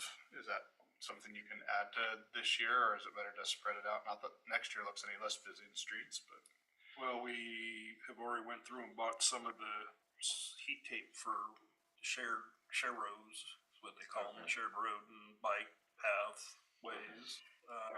We're waiting for the weather to get hot enough and stay warm enough, long enough to be able to put some of it down.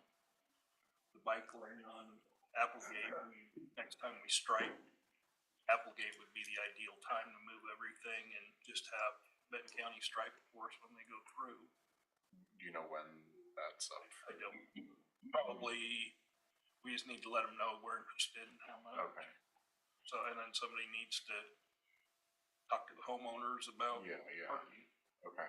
decide which side of the road exactly we wanna be on, and I think at that point, we just have Benton County over, when they're out striping, just stripe it for us. So it takes forever to put heat tape in Right. for a bike lane.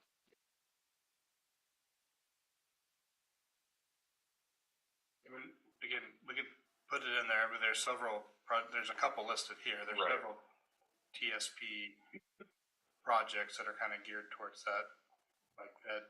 Yeah. It's kind of low hanging fruit that Gary and Kevin had identified, so. Yeah, we got a bunch of low hanging fruit stuff that we Yeah. can knock out easily. You wanna Okay. put $100,000 for, park STC reimbursement funds for this street, year? Street. Or street, STC reimbursement? Is that word? The STC improvement funds have to be used for improvements to the system, so adding a bike lane, making a new road, like we zeroed out the STC improvement on 16th Street essentially, right? So new improvements, new streets, we can use improvement funds. For the reimbursement, it's existing infrastructure that you're reimbursing for, it's already there, so we can use street fund reimbursement for just about any project, and then your reserves are obviously limited to that street fund as well, so Yeah. there's a little more flexibility in those reimbursement funds. I guess, can we put 100,000 in there and maybe have a public works committee meeting where we go over some of those TSP things? And then if we need like 115 to do it or something, can we? I'm getting ahead of myself, but just point is, I think it'd be good to have a public works committee meeting to actually dive into that a little more. $1,000 for projects will keep us busy. Okay, so cool. And make a dent. Great. Okay. Is everyone fine with putting it in there? Great. Okay. Just one thing, the electric station that you're doing, ODE, you're gonna do it next year? Yeah. So it's gonna be 113 for everything, including power? Yeah. Where did the 113 come from? Is that just what they would give us, or is that a number that we picked? Yeah, it was working with Aiken and, Consumer Power because Pacific Power didn't get back to me. But, when Aiken was out here on the streetscape project, they looked at it for us and gave us some costing, and then we've costed out the equipment, with the vendor. And, yeah, we had to cost everything out to get the grant. They're very strict about showing your numbers. It was a pretty intense grant process for $113,000, honestly, but it's federal funds, so. I got it. Great. Okay, so we're good with the street schedule, just with the additions of EV charging and TSP projects. That's working. Awesome. Next up, water. Kevin, do you want to walk us through those? Yeah, as the major project, the water treatment plant. And the other project we have for next year is the 11th Street well aquifer, which is set, we can do now. Okay. Right now, and make myself a note to think, didn't we tell West Tech to go ahead and start planning on moving forward when we had the meeting with them a couple We told weeks them to wait till July. Did we? We told them to do next year's budget. Do we wanna wait till July 1st? What's that? We don't have that. We're Wants to talking know if we should wait till July 1st for that. For the, Aquifer test? yeah, wait till July. Okay. Okay.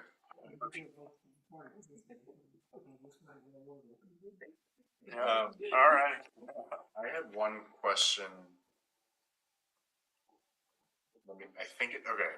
So we had talked about, so on streets, there's, like 18th, 17th, and 18th Street repaving because of the sewer work, but it says we need to do the water line first. Mhm. And then on water, there was 16th and 17th Street listed, but there was no 18th Street listed for the water projects, even though that said we needed to repave 18th Street on streets after we do the water. Yeah. Did that make sense? I realized I was kind of convoluted, but on streets it says 18th Street, Applegate to Cedar, grind and inlay new asphalt and curbs, recent sewer improvement damage from old sewer failures, provides repave need to replace existing water line first or in same project. But then, yeah, on water, there's no 18th Street water line project, which I'm not saying we need to do it this year. I just want to make sure it's like VIP for some year if we're going to also have it on our streets one.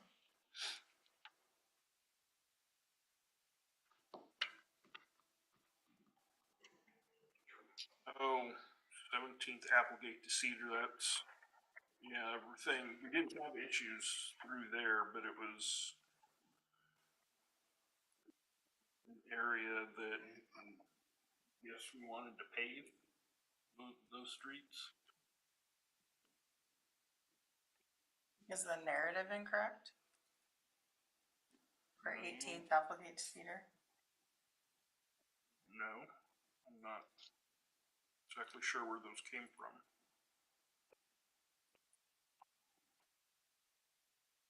North 16th and 17th was where we had the trenches collapse and ruin the street But not South between 17th. Main and College. Okay. We also have water lines to do on those two streets between Main and College. On 18th too? No. No, just 16th and 17th. Should we delete 18th Street off of the street schedule? 16th or South 17th and 18th? South, just the very last one, South 18th Street. Both of them? Does South 17th Street also not need repaving? It does, okay. They can both use the repaving, whether they're the highest priority of streets in the city Right, that need right. paving, I don't know. But so there's no water line project that we need to do on South 18th Street? We should, yeah, it's old Okay, lines through there, undersized lines, so yes, it should have water and street. okay. So then can we just add that, I guess, to the water schedule of 18th Street? Not like for this year or next necessarily, but just so it matches. Purple on the list. for Yes. future. Okay, Purple. my favorite color. So we should add 17th. The same then. Read in there too. For water? Yep. Yeah, I guess we just said 17th, we didn't say north or south. Was that north and south? This looks like it's Well, just, 17th Street, the one on here looks like it's just north. It says Applegate to Maine and Maine to College. yes, So we need to add South 17th and South, from Applegate to Cedar. right, okay. So South 18th and South 17th. Yeah, I think what we're seeing is they're not on the water line for the next several years, so they probably shouldn't be on the street line for several years If either. we have to do the water before we do the street. Right. So, I mean, they're listed on here. I think the confusing part is we've got funding for the street for next year Right. on South 17th Street. That second to last project is identified as being funded next year. But then we're not But doing we're not the doing the water. water underneath. You know what I'm saying? So we can, are you kind of thinking to do both of those water lines at the same time? I would, if we can afford to.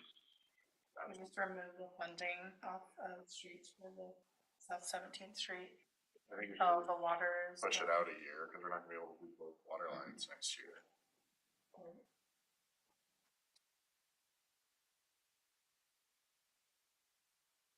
Yeah, so let's just move the street, the South 17th Street Applegate to Cedar. Let's bump that out to 27, 28. Okay. And make sure the water lines are listed. Yeah. And then drop the 18th or At the same time. I don't really care what it says as long as it matches. Gotcha. Yeah. Whatever you guys think is best. I think we've got it. Okay. All right. Any other questions on water? Okay. Sewer. What do we got, Kevin? I'm just making a note of this.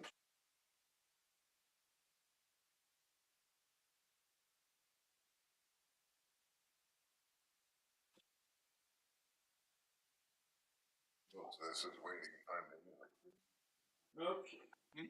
Awaiting funding on most of the projects here, yeah.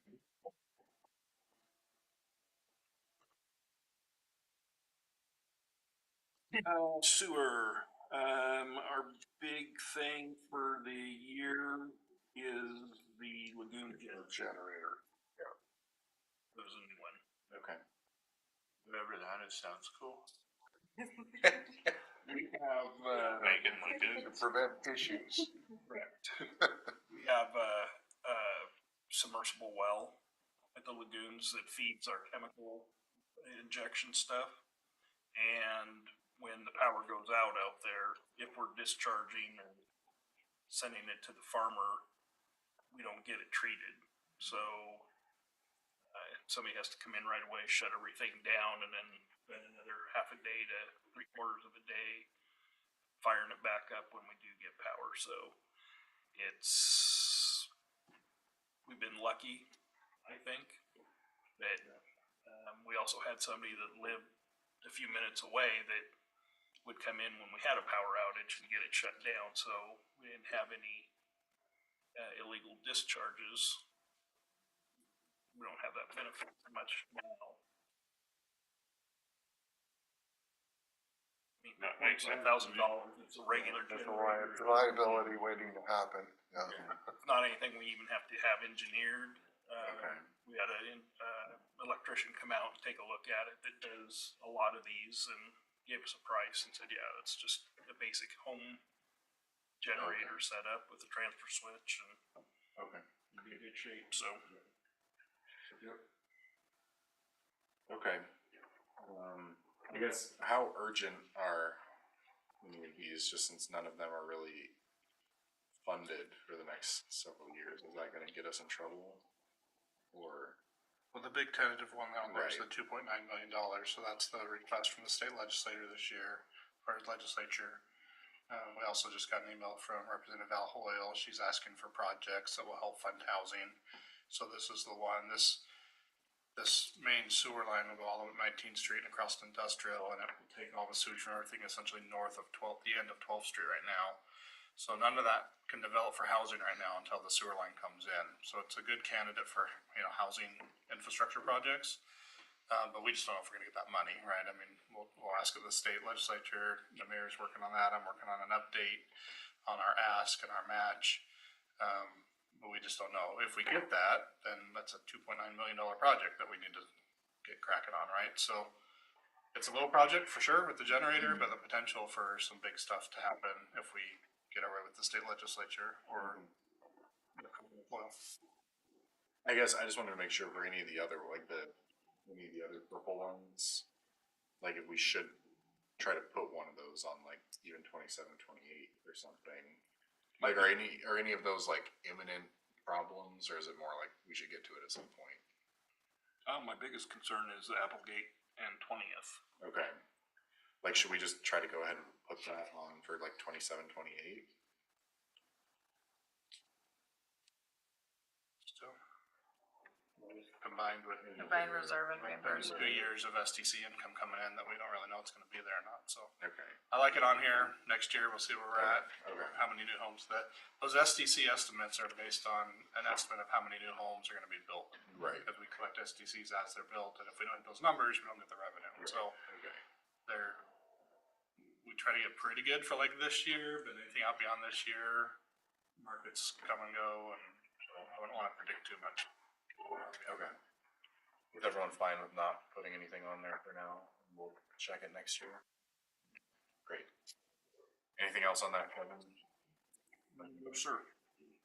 Storm drain. All basin 6. Basin 6 projects are all, basically located in a live swale at Westbrook.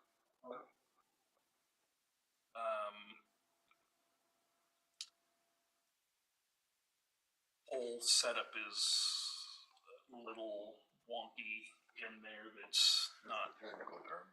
That is a technical term. That's a special stormwater term. Yeah. It is, very much so. Yeah. It just needs to be rebuilt so we're not eroding the neighbor's property and we're getting water moved out to the ditch.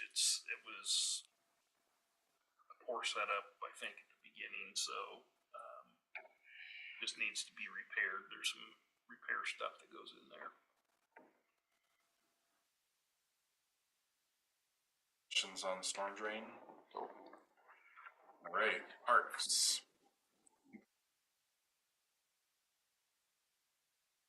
Sure. Want me to?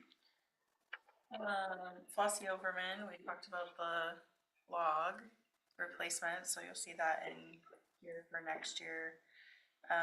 The Mill Pond Park upgrade, that's just some additional funding that's in there if there were an upgrade that we wanted to put in beyond what the developer is required to do. So that's just sitting in there in case that park gets built for next year. You can see that we're trying to rebuild a little bit here for our projects and equipment replacement. So there's not a lot on here currently, but we've been very busy with parks, as you all know. So we've been really, moving and shaking with these new parks and upgrades. Any questions about anything there? I was telling Chris earlier, but I'm open to feedback. Yes. I would love if we could move the city park exercise area improvements to this year instead of next year. Just because I am always very conscious of the perception that it takes the government way too long to do anything. And the fact that we already to be like 3 years until we put in anything new. And we have the money to do it this year. We also tore out the log. I'll say that we did put signs up to get feedback from people that visit. Right, yeah.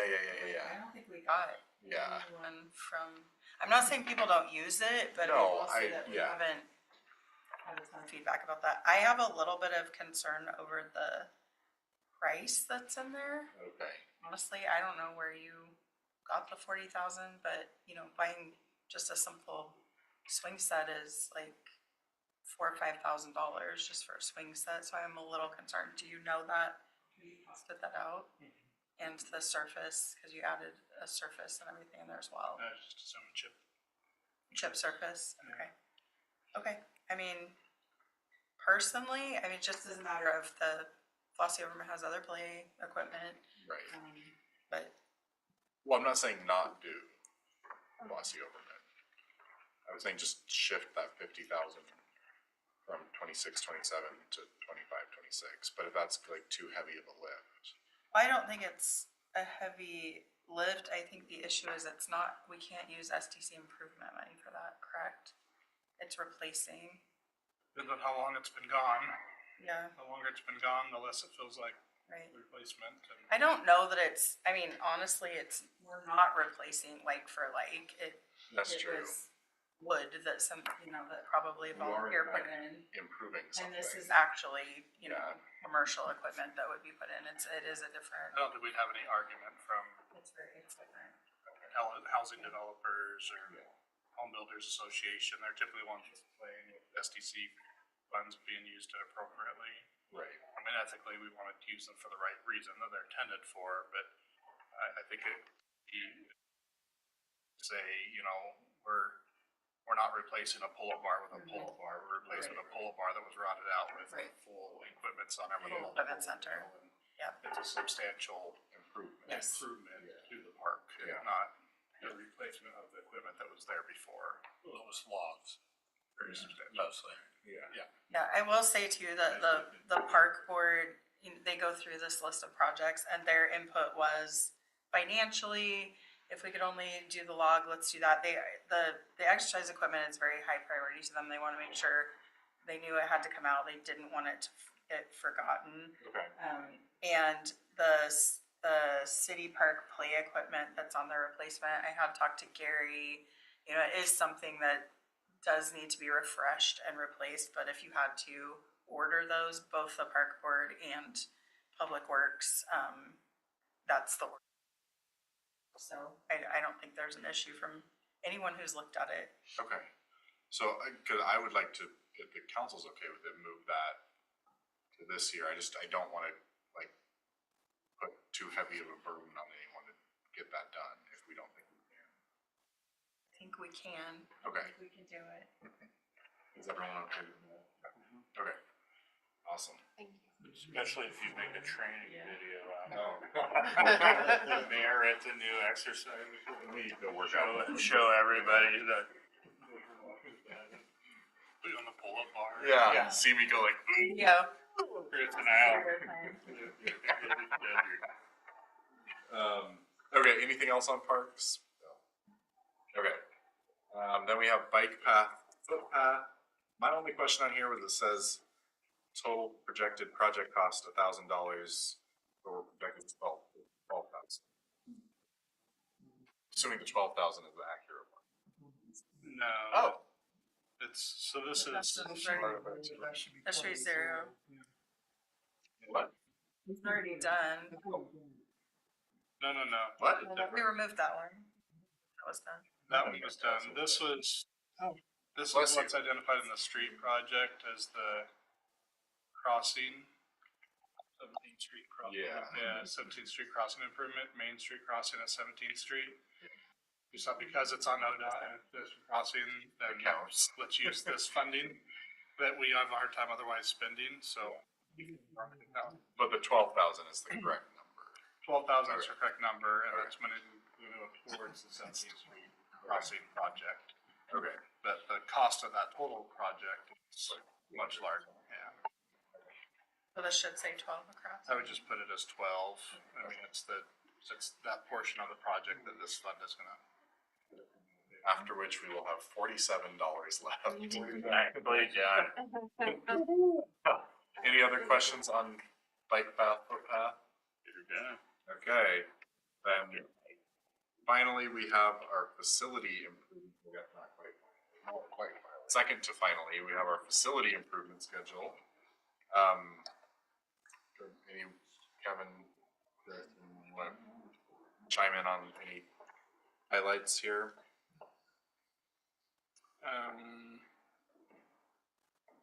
Really just put money away to make any repairs or alterations to the buildings.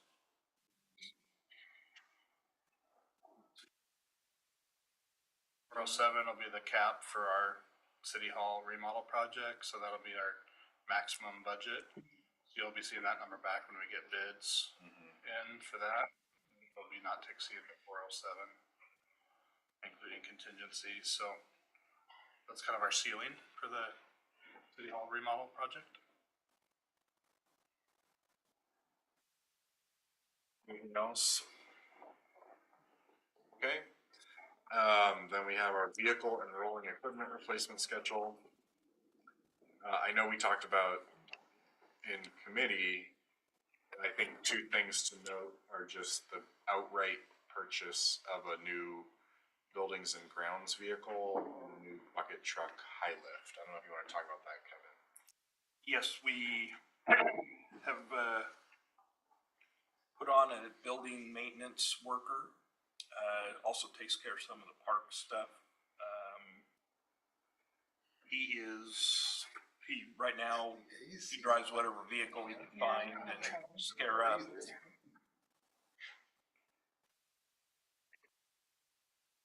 Oh, Chelsea's on air duty tonight. Sorry, Kevin. no, I'm just wondering what was going on.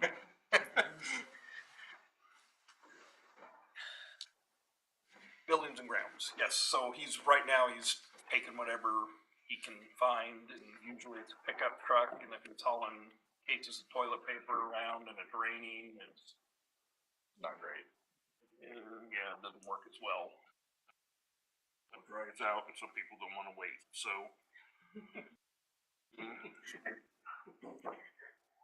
And then the bucket truck, we're doing a lot more banners, have a lot more lights that we're responsible for changing the bulbs out on.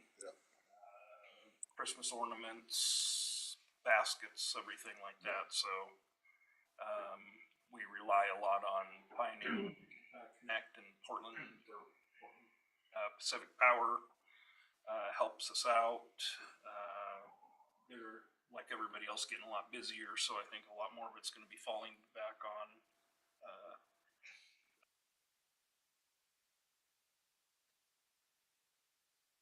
so, Okay. that's the idea behind that. Perfect. Anything else on here that we should highlight?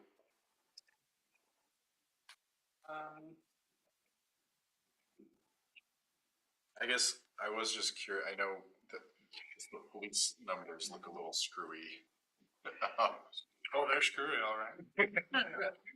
We're essentially growing up to where we're getting out of the mindset that we can purchase a vehicle every other year. We need to purchase a vehicle every year. We have 6 police vehicles, 4 of them run daily. The other 2, well, one is a sergeant's vehicle. It's out daily, but gets maybe a little bit less mileage on it because the sergeants are using it. One does it at night, one runs it in the day. So they do tend to be in the office a little bit more, but it still needs to be fully outrigged. Then we've got the truck that the chief drives, and it's not fully outfitted for pursuit, but it's got the bells and whistles and sirens and lights and all that stuff. It can last a little bit longer. But the way we've got this built out is essentially with the vehicles we have now, our oldest vehicle is this 2019 Charger. We're gonna make it last till July of 2026. By that time, we'll have put away enough money to purchase it for the $85,000. We're slowly gonna bump up our contribution into this LBE fund for these from the 50,000 till we get up to 90,000, which is what it costs to buy a new vehicle each year. And so rather than go 50,000 this year, 90,000 next year, we're kind of staggering our way up there. We're doing that by increasing and putting a little bit of money towards future vehicles as we go, which is why it looks a little funky. But that way we can incrementally increase our total amount that we're putting towards police vehicles over the next 5 years. But eventually, at that 5-year mark, we'll kind of cap at that 90,000, depending on what the price of vehicles is doing. But we need to get up to where we're buying a new vehicle every year at that $90,000 amount. So a little transition to get us there, but trying to buy a vehicle every 2 years and make them stretch hasn't been working.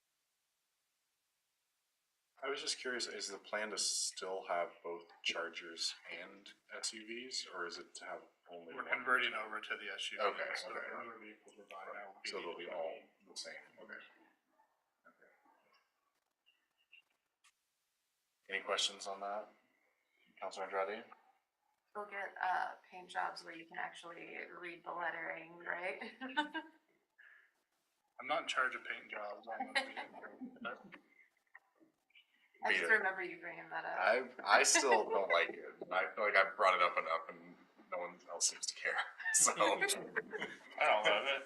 okay, Yeah. we got 3. Yeah. One more. I can't remember what the chief said. I don't know if you recall. He said something about the letter. You mean how it's in basically black or gray and Right, not white? on black. I think he said it was more expensive. Is that what More you're expensive than black. Don't No, know. actually did address this. I just forget. No, because I sent him an email. I sent Ruben an email, and that's what he said too. And I was like, I have trouble believing that getting the exact same decal in white would cost more than the exact same decal in black. We're just reporting what they're reporting. But I have learned to pick my battles. So anyway, that might be for later. Any other discussion on the vehicle and rolling equipment replacement schedule? Okay. With that brings us to the end of the capital improvement plan. I think there is a motion. I move to approve the 2025-2026 capital improvement plan and allocations as modified. I'll second that. Any discussion on the motion, which was made by Councilor Salsa and seconded by Mayor McMorrin?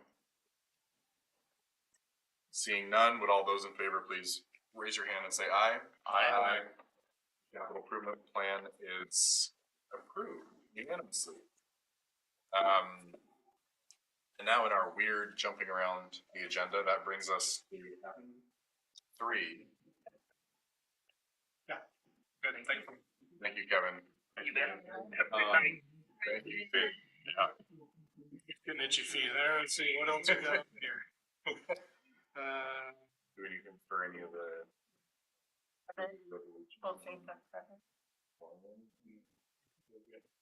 Mike, I think you're good if you wanna Stay by. stay, okay. Okay. So, yes, now we have a informational piece on island annexations on page 31, which again, there's no action that we need to necessarily take tonight, but there may be action we need to take soon. So, the city manager wanted to provide a briefing on what this process is. The premise there is I had a chance to read through this and just be very quick and take any questions. Just want to get you up to speed on the importance of island annexations, why they're done. The background's in here, typically every 5 to 7 years or so. I think one important thing I'll note is that before an island gets created, the city is required and does take steps to notify those property owners like, hey, the adjacent property is looking to annex into the city, and if they do, you're going to become an island. If you're an island, the city council has the authority to annex you into the city, really without anything but a public hearing and an opportunity for you to provide comment. And so they do get that warning ahead of time that could happen, and in most cases, that is what's happened. Or there's a few properties listed here that are still outstanding, that are islands now, that have been approached about island annexation in the past, and for one reason or another were not selected to move forward through the island annexation process and to go out to vote of the people. So that's the first thing, is that we do give a lot of notice ahead of time.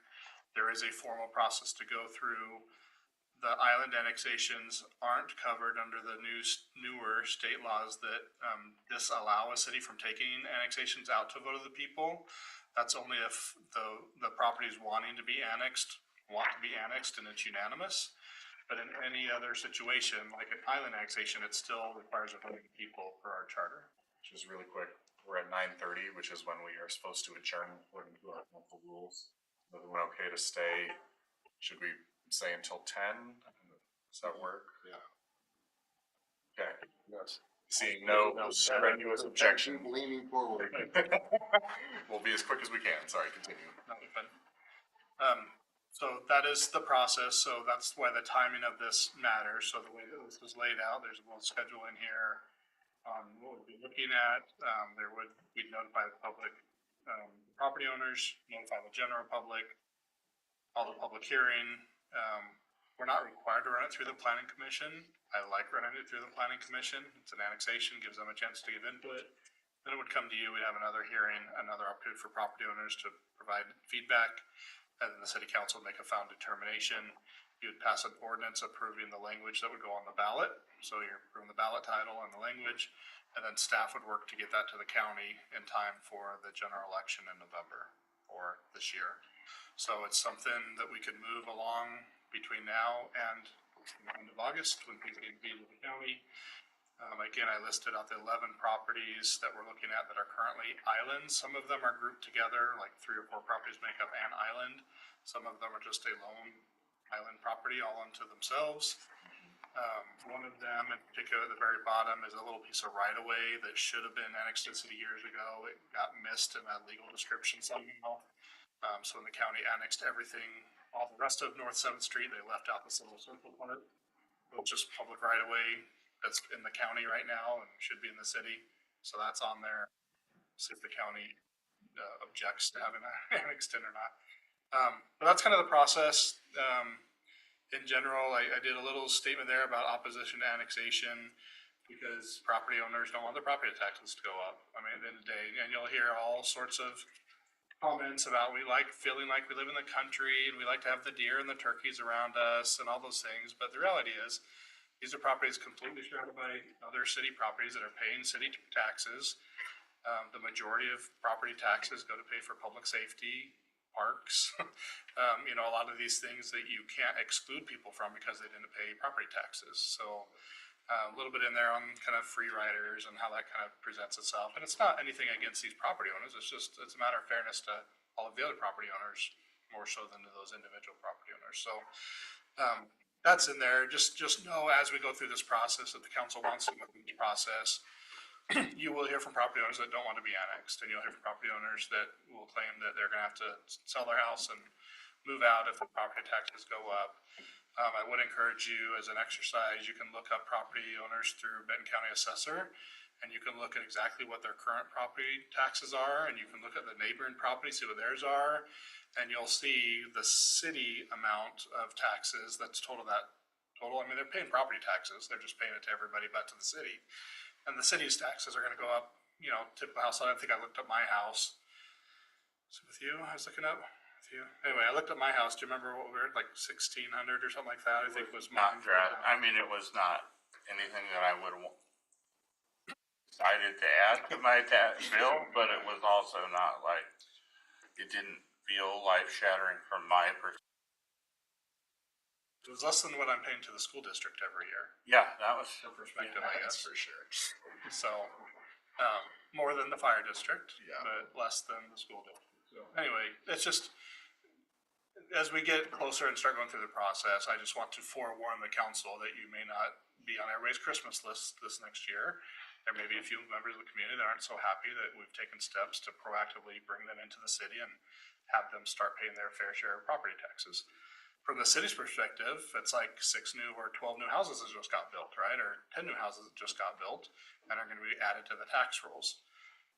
The last important note I'll make, and then I'll just open up for questions, is, as it states in here, if it's a residential use, you still go through the annexation process, you annex them, and it's effective 3 years from the time of the annexation. So that gives a property owner that's living in the home 3 years to whatever arrangements they need to do, right? If it's commercial or industrial use, it's immediate. The next tax year, it's going to hit the tax rolls. And there's a mix in here. There's some residential, some commercial, and industrial. I added that to the list. So the light industrial would come in right away, but most of these are residential. So you're talking about a 3-year time period before it even become effective. Again, all the more reason to get it done now. 3 years from now, we'll see some tax revenue come in. We'll see that fairness kind of level out a little bit. And by then we may have created a few other islands, right? So one of the things that's policy interesting wise is there's an argument to be made that at the time an island could be created, the city council could immediately go through that island annexation process rather than like sit on it for 5 years or 7 years and just do it every 5 to 7 years. But that as soon as that property is annexed, then the adjacent property that became that island, you approach them, you do the letter, you have the hearing, you put it on the tax roll at next drop. It would kind of answer the question of, well, how come you're doing it now, kind of thing, which is the question most of them will have is, why are you doing it again? Why are you doing it now? But that's a procedural policy question that the council could look at adopting at some point, and I wouldn't object to that. It'd just be we do it more often, but then it becomes more habitual as opposed to when we have time to get around to it, which I don't care for as much. So that's it. Any questions on the process or any of the specific properties? So this may be a sore topic, but what happened at Pioneer and Ninth Street? Word? They were on the list. I will say this much. They both came and testified, and the council decided not to include them in the total list of.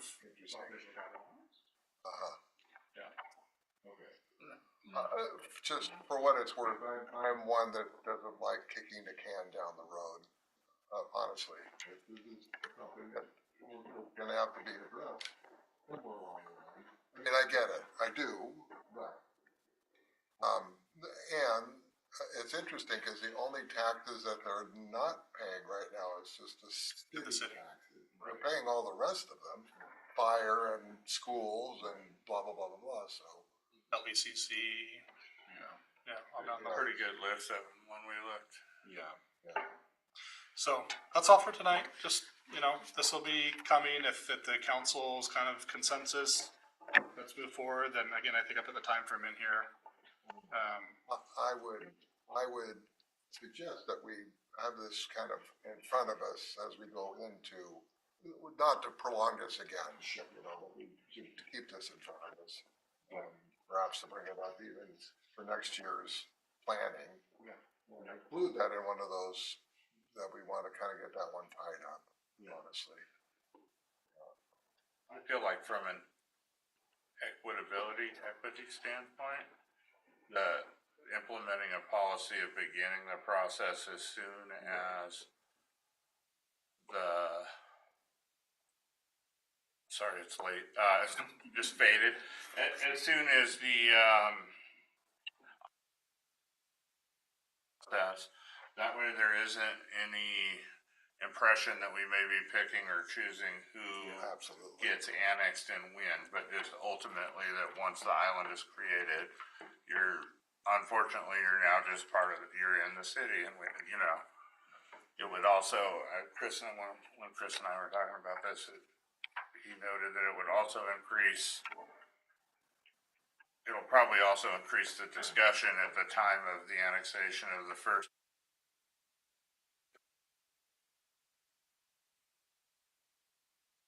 If you know that, but it's kind of just more transparent and fair all the way across the board, I think, because you end up just knowing what you're dealing with. Sorry, I wasted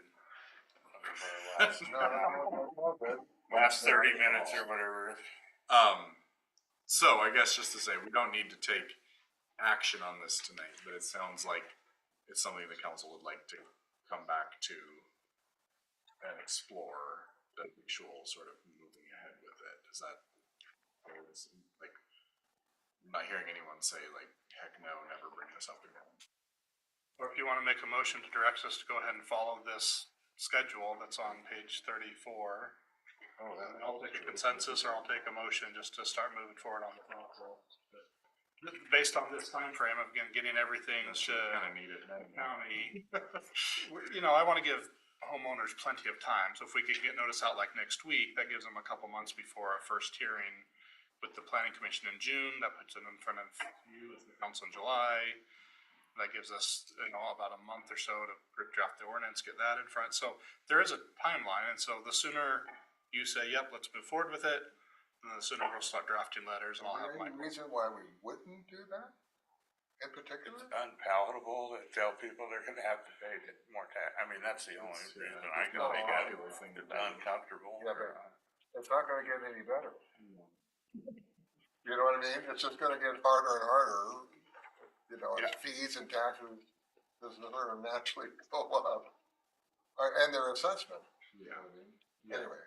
So, can you list what the city taxes, like what services that would entail?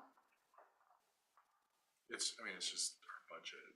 Like Like it goes into the general? Yeah, It's general property taxes. The property tax goes to the general fund. So So anything will be paid out. Yeah. Yeah. Which I think, and that's kind of part of the argument, if they call 911, we're not like, nope, sorry, you gotta wait for the sheriff's office to get here, like.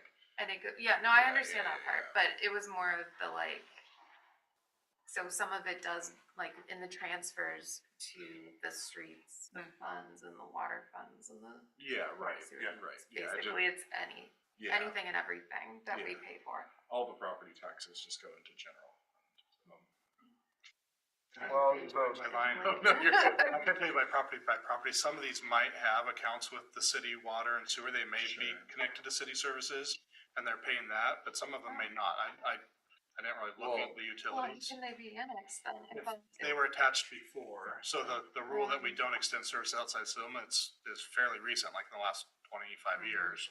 Some of these homes may have attached prior to that. None of them maybe, I just don't know.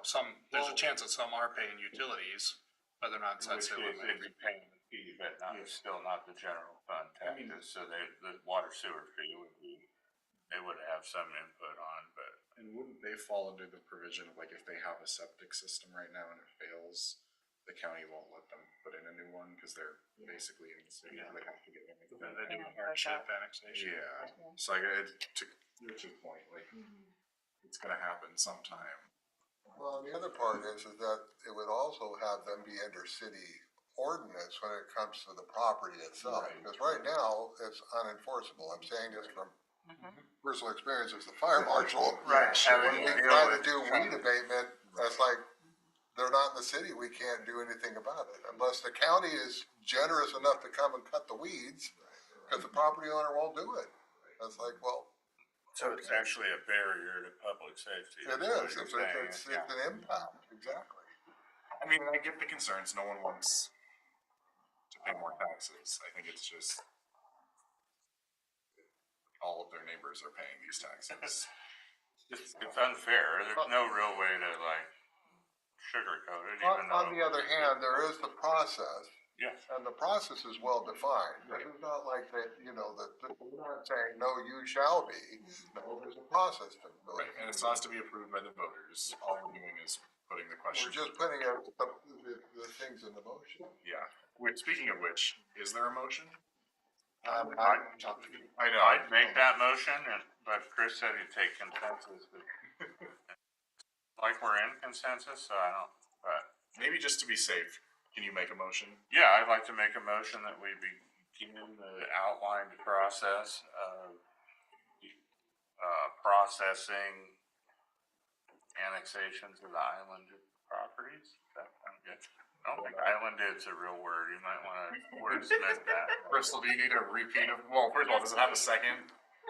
Second. Okay, then can you repeat something that Crystal can write down? I move that we begin the process outlined in the memo city manager about processing island Annexations. annexation. There you go. That's almost. I'll second that.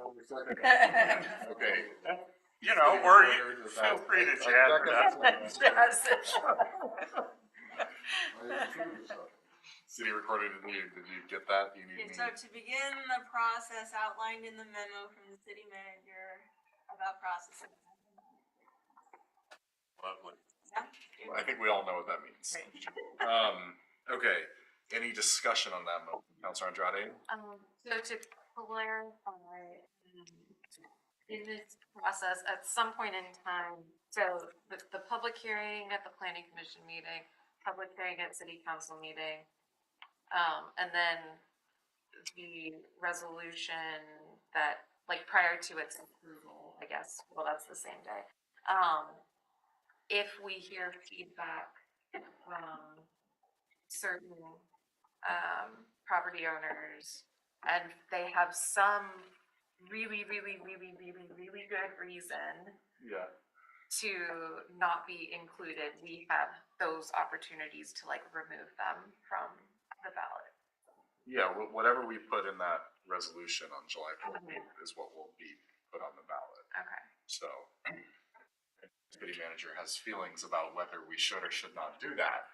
but we are empowered to do or do not do that. It's more of a, like, I still feel uncomfortable, Sure. but if there's time to, Yeah, like, I need more information Right. personally. right. And so if there is time to, Yeah, and I think all this motion is just start the gears turning, not do it. yeah, So, no, I understand. Any other questions, discussion? Seeing none, would all those in favor of the motion raise your hand and say aye? Aye. Okay, that passes unanimously.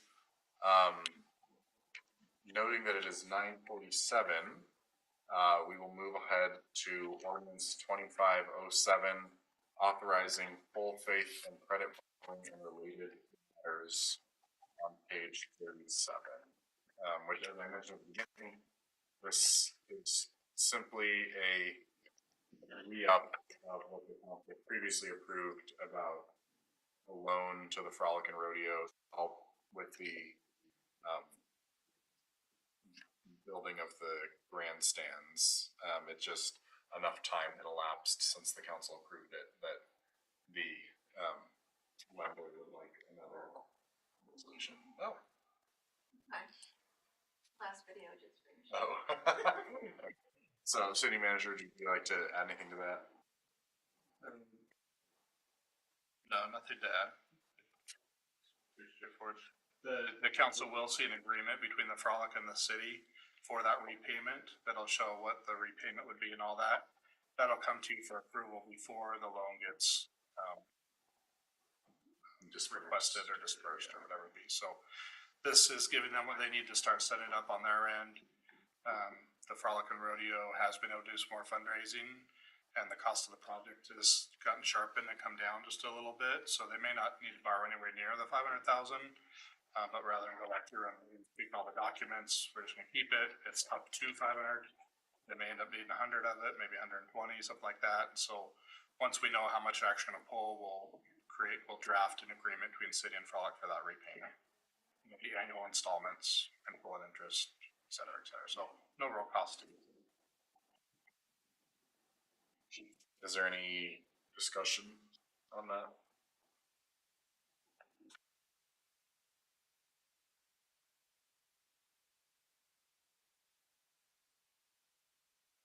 I move that we adopt, resolution 25-07, authorizing full faith and credit borrowing. Second.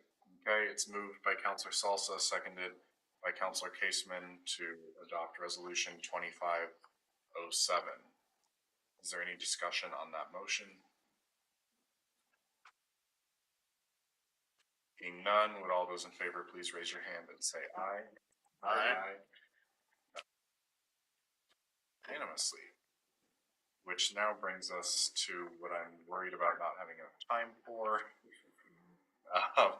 which is resolution 2508, which I'm thinking, what if we talk about it for 5 minutes? But I doubt the council will be at a point where we're ready to vote on this in 5 minutes. Is it something we could at least kind of get people thinking about, and then we could vote on it? Sure. Okay. Yeah. You want to do a little overview? Sure. So again, hopefully everybody had a chance to read through the memo on this. I think the summary of the summary is Mill Pond Crossing subdivision has got caught between our old park STC methodology, in which we used to charge a fairly lower park STC of about $1,000. And we would require large developments, like a large subdivision came in, to give us land as part of their subdivision approval. And we would continue to collect that $1,000 per house to help pay for some of the equipment things to go in at either that park or other parks, wherever, just a general STC fee. That was the methodology at the time Mill Pond Crossing was applied for and approved. And so we had an agreement that we provide a park and all of the infrastructure, and they were going to continue to just pay the STC fee for all those homes. 2 years later, 2021, after, by the way, they'd already built about 50 houses by then and paid that 1,000, whatever. It went up a little bit each year, of course. But in 2021, we adopted a new park methodology, which changed dramatically to say, instead of requiring large developments to give us land, we're going to charge every development a much higher SDC, $5,000, so 5 times as much. And then we're gonna take that revenue we have and we're gonna purchase land from developers when they develop in a spot where we have a master plan park city. And so we'll use all that money and we'll purchase that, and we're not gonna require them to donate it anymore, we'll buy it where we need it. Public hearing during that process, during the methodology and all of that took place. And since that happened, Mill Pond Crossing has been paying that higher $5,000 per house for the park SDC along the way, rather than paying a lower amount, or rather than paying a high amount and having the city agree that we were gonna go ahead and buy the land instead of them donating the land. I think the city's much better off having them still donate the land than to pay this difference. But the just under $40,000 is essentially kind of an overpayment of what he would have paid if he'd have continued. And if we were still in the old methodology, that's how much extra he would have paid over this time period than what he actually has paid since we switched to the new methodology. So I feel like the city, my feeling on this specific one is the city, to do the right thing, do one or the other. Either charge him the lower SDC and have him still do the park, or charge him the full SDC and not require him to give us the park, but that we would actually buy the park. He's not asking for that. He's asking for the first. He's just asking if we would consider reimbursing him that higher SDC, the difference between what the normal SDC would have been and the higher SDC. So that makes up the difference there. So that's the $39,802. So there's a resolution that's been provided that spells out the time frame as I've just described it with a little more detail. Talks about the reimbursement coming to it. 13 houses have been built between that June 28, 2021 and today. It's $39,802. There is park SDC funding that we just looked at in the CIP. There is a balance there that would more than cover that. So the money's there that we could do it. We just have to approve the resolution so that we know to put that in this year's budget, and it may be an amendment to this year's budget. We'll have to look at that, but essentially it's money that we've collected that I would argue that we shouldn't have collected. Couple arguments in between, and this is where we're getting a little bit of the discussion here, but I think I can keep it pretty simple. I'll do kind of pros and cons real quick. An argument could be made that Levi had an opportunity to bring this up at the time the new methodology was being adopted, and he didn't bring it up. That would have been a great opportune time to say, hey, what about my subdivision? Am I going to be charged with this higher rate and I do the park? These questions he's bringing up now, that would have been a great time to bring it up, and he didn't. So too bad. You didn't bring it up. You owe us the $5,000 per house, and you owe us the park. It's in your agreement. It's in your contract, your construction agreements. Sorry, but we don't owe you anything, right? So you can make that argument, and I think that we would be legally justified and legally defensible to be able to make that argument.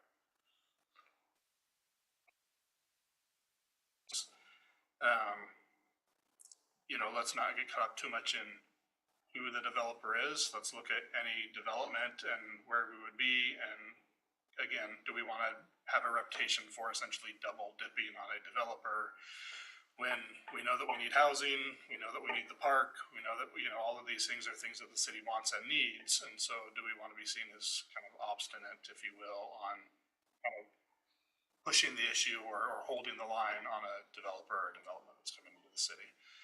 So that'd be the strong other side. I can tell you I'm somewhere in the middle. I can see both ways. I'm comfortable whichever the council wants to go. My real argument, I guess, if I was to make an argument on a recommendation, would be to approve this, is that what I know of this developer is that the money would be needed and would be used for these phase 2 improvements that we've been harping on to get done. So you can get to phase 3, which phase 3 is the park and all the other improvements and the next set of housing and townhomes that needs to be done. This isn't money that he's going to use to go to the Bahamas for a couple weeks. This is money that literally is needed to pay for the road, the storm detention, and the whole list of public works projects that need to be done. Will it cover the full cost of that? No. Will it guarantee that all of that gets done? No as well. Will it guarantee that we get a park? Also no, right? But if you go with the counter argument, is this money that we should have collected in the first place? Well, if we'd, I think if we'd have been more thorough when we adopted our methodology, we would have thought to also have looked at what current developments we have out there that this new methodology is going to impact, and what could the city do, be proactive to make sure we don't have problems like this down the road. And we didn't take that step either. So I think there's plenty of pointing to go around. I don't put the lack of response completely on him. I don't put it completely on the city or where we are. And this is a solution that kind of cleans our hands of the situation. I think it's fair. I think it's just, and I think it does get us that much closer to helping get through phase 2 and onto phase 3, which is what I want, which is to get phase 2 done and get moved into phase 3 and get the new park built. That's what I've been working towards. So I'll kind of leave it at that. That was the quick 5-minute conversation. I'm happy to answer questions or see where the council's at with the resolution. But the goal for tonight is get this in front of you, see if you feel like you're ready to vote on it, if you need more information, where you're at. And just, we have 3 minutes, so Councilor Gilby. I am not comfortable moving forward with this until we have heard from the people who live at Mill Pond Crossing. I don't know if anyone from the city has reached out to them about this, but they are going to have strong opinions about this, I'm sure. And wanting to know what they want the outcome to be, because if it may seem just in the way that you're framing this, Chris, but they might not see it that way. Because in actuality, what would have been just would be that like those issues wouldn't have happened in the first place, and that he would have done his due diligence and made these like I said, not made these mistakes. But yeah, I think it's important to know what the community members think, and then what the lawyers think, because I know we've brought up these like worst case scenarios, like what would this look like, but like what would it actually look like, and what do the people who live at Mill Pond, are they aware of what those worst case scenarios are, and like have they been given all of that information basically? I am curious about that answer for that, and like if anyone's reached out to them about like what they want to be the end goal, because like the more I've thought about this, the more this directly affects them. And yeah, so Okay. has anyone reached out? It's 9:59. We could extend, I personally wouldn't vote to extend the meeting. I don't know about the rest of you. My preference would be that we table this until our next meeting, and then we can take. Is there any final quick thoughts? It is 10 p.m. It works for me. I mean, I would just say that following, implementing our normal methodology regardless of how,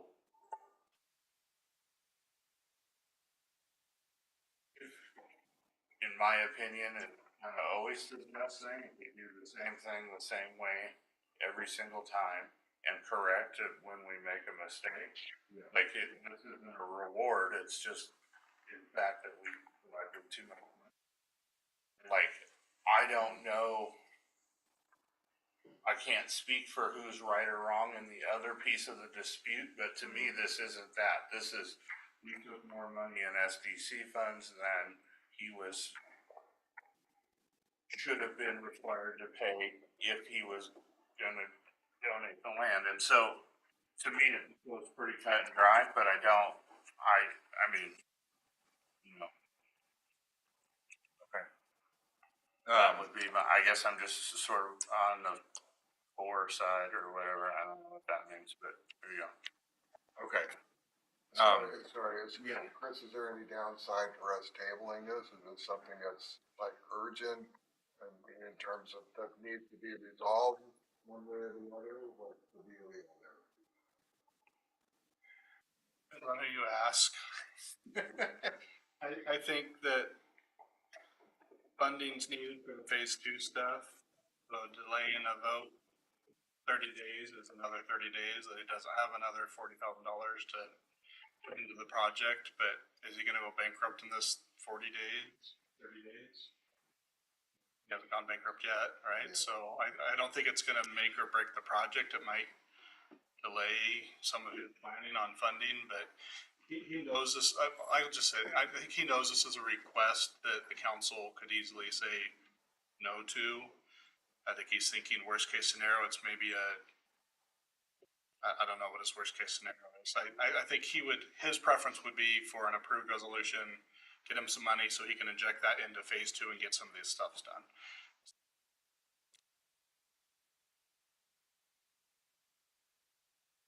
With that, if there's no motion to extend, then we'll skip information and correspondence, and we will table this resolution until our next meeting, and we will adjourn this meeting of the city council at 10:02 p.m.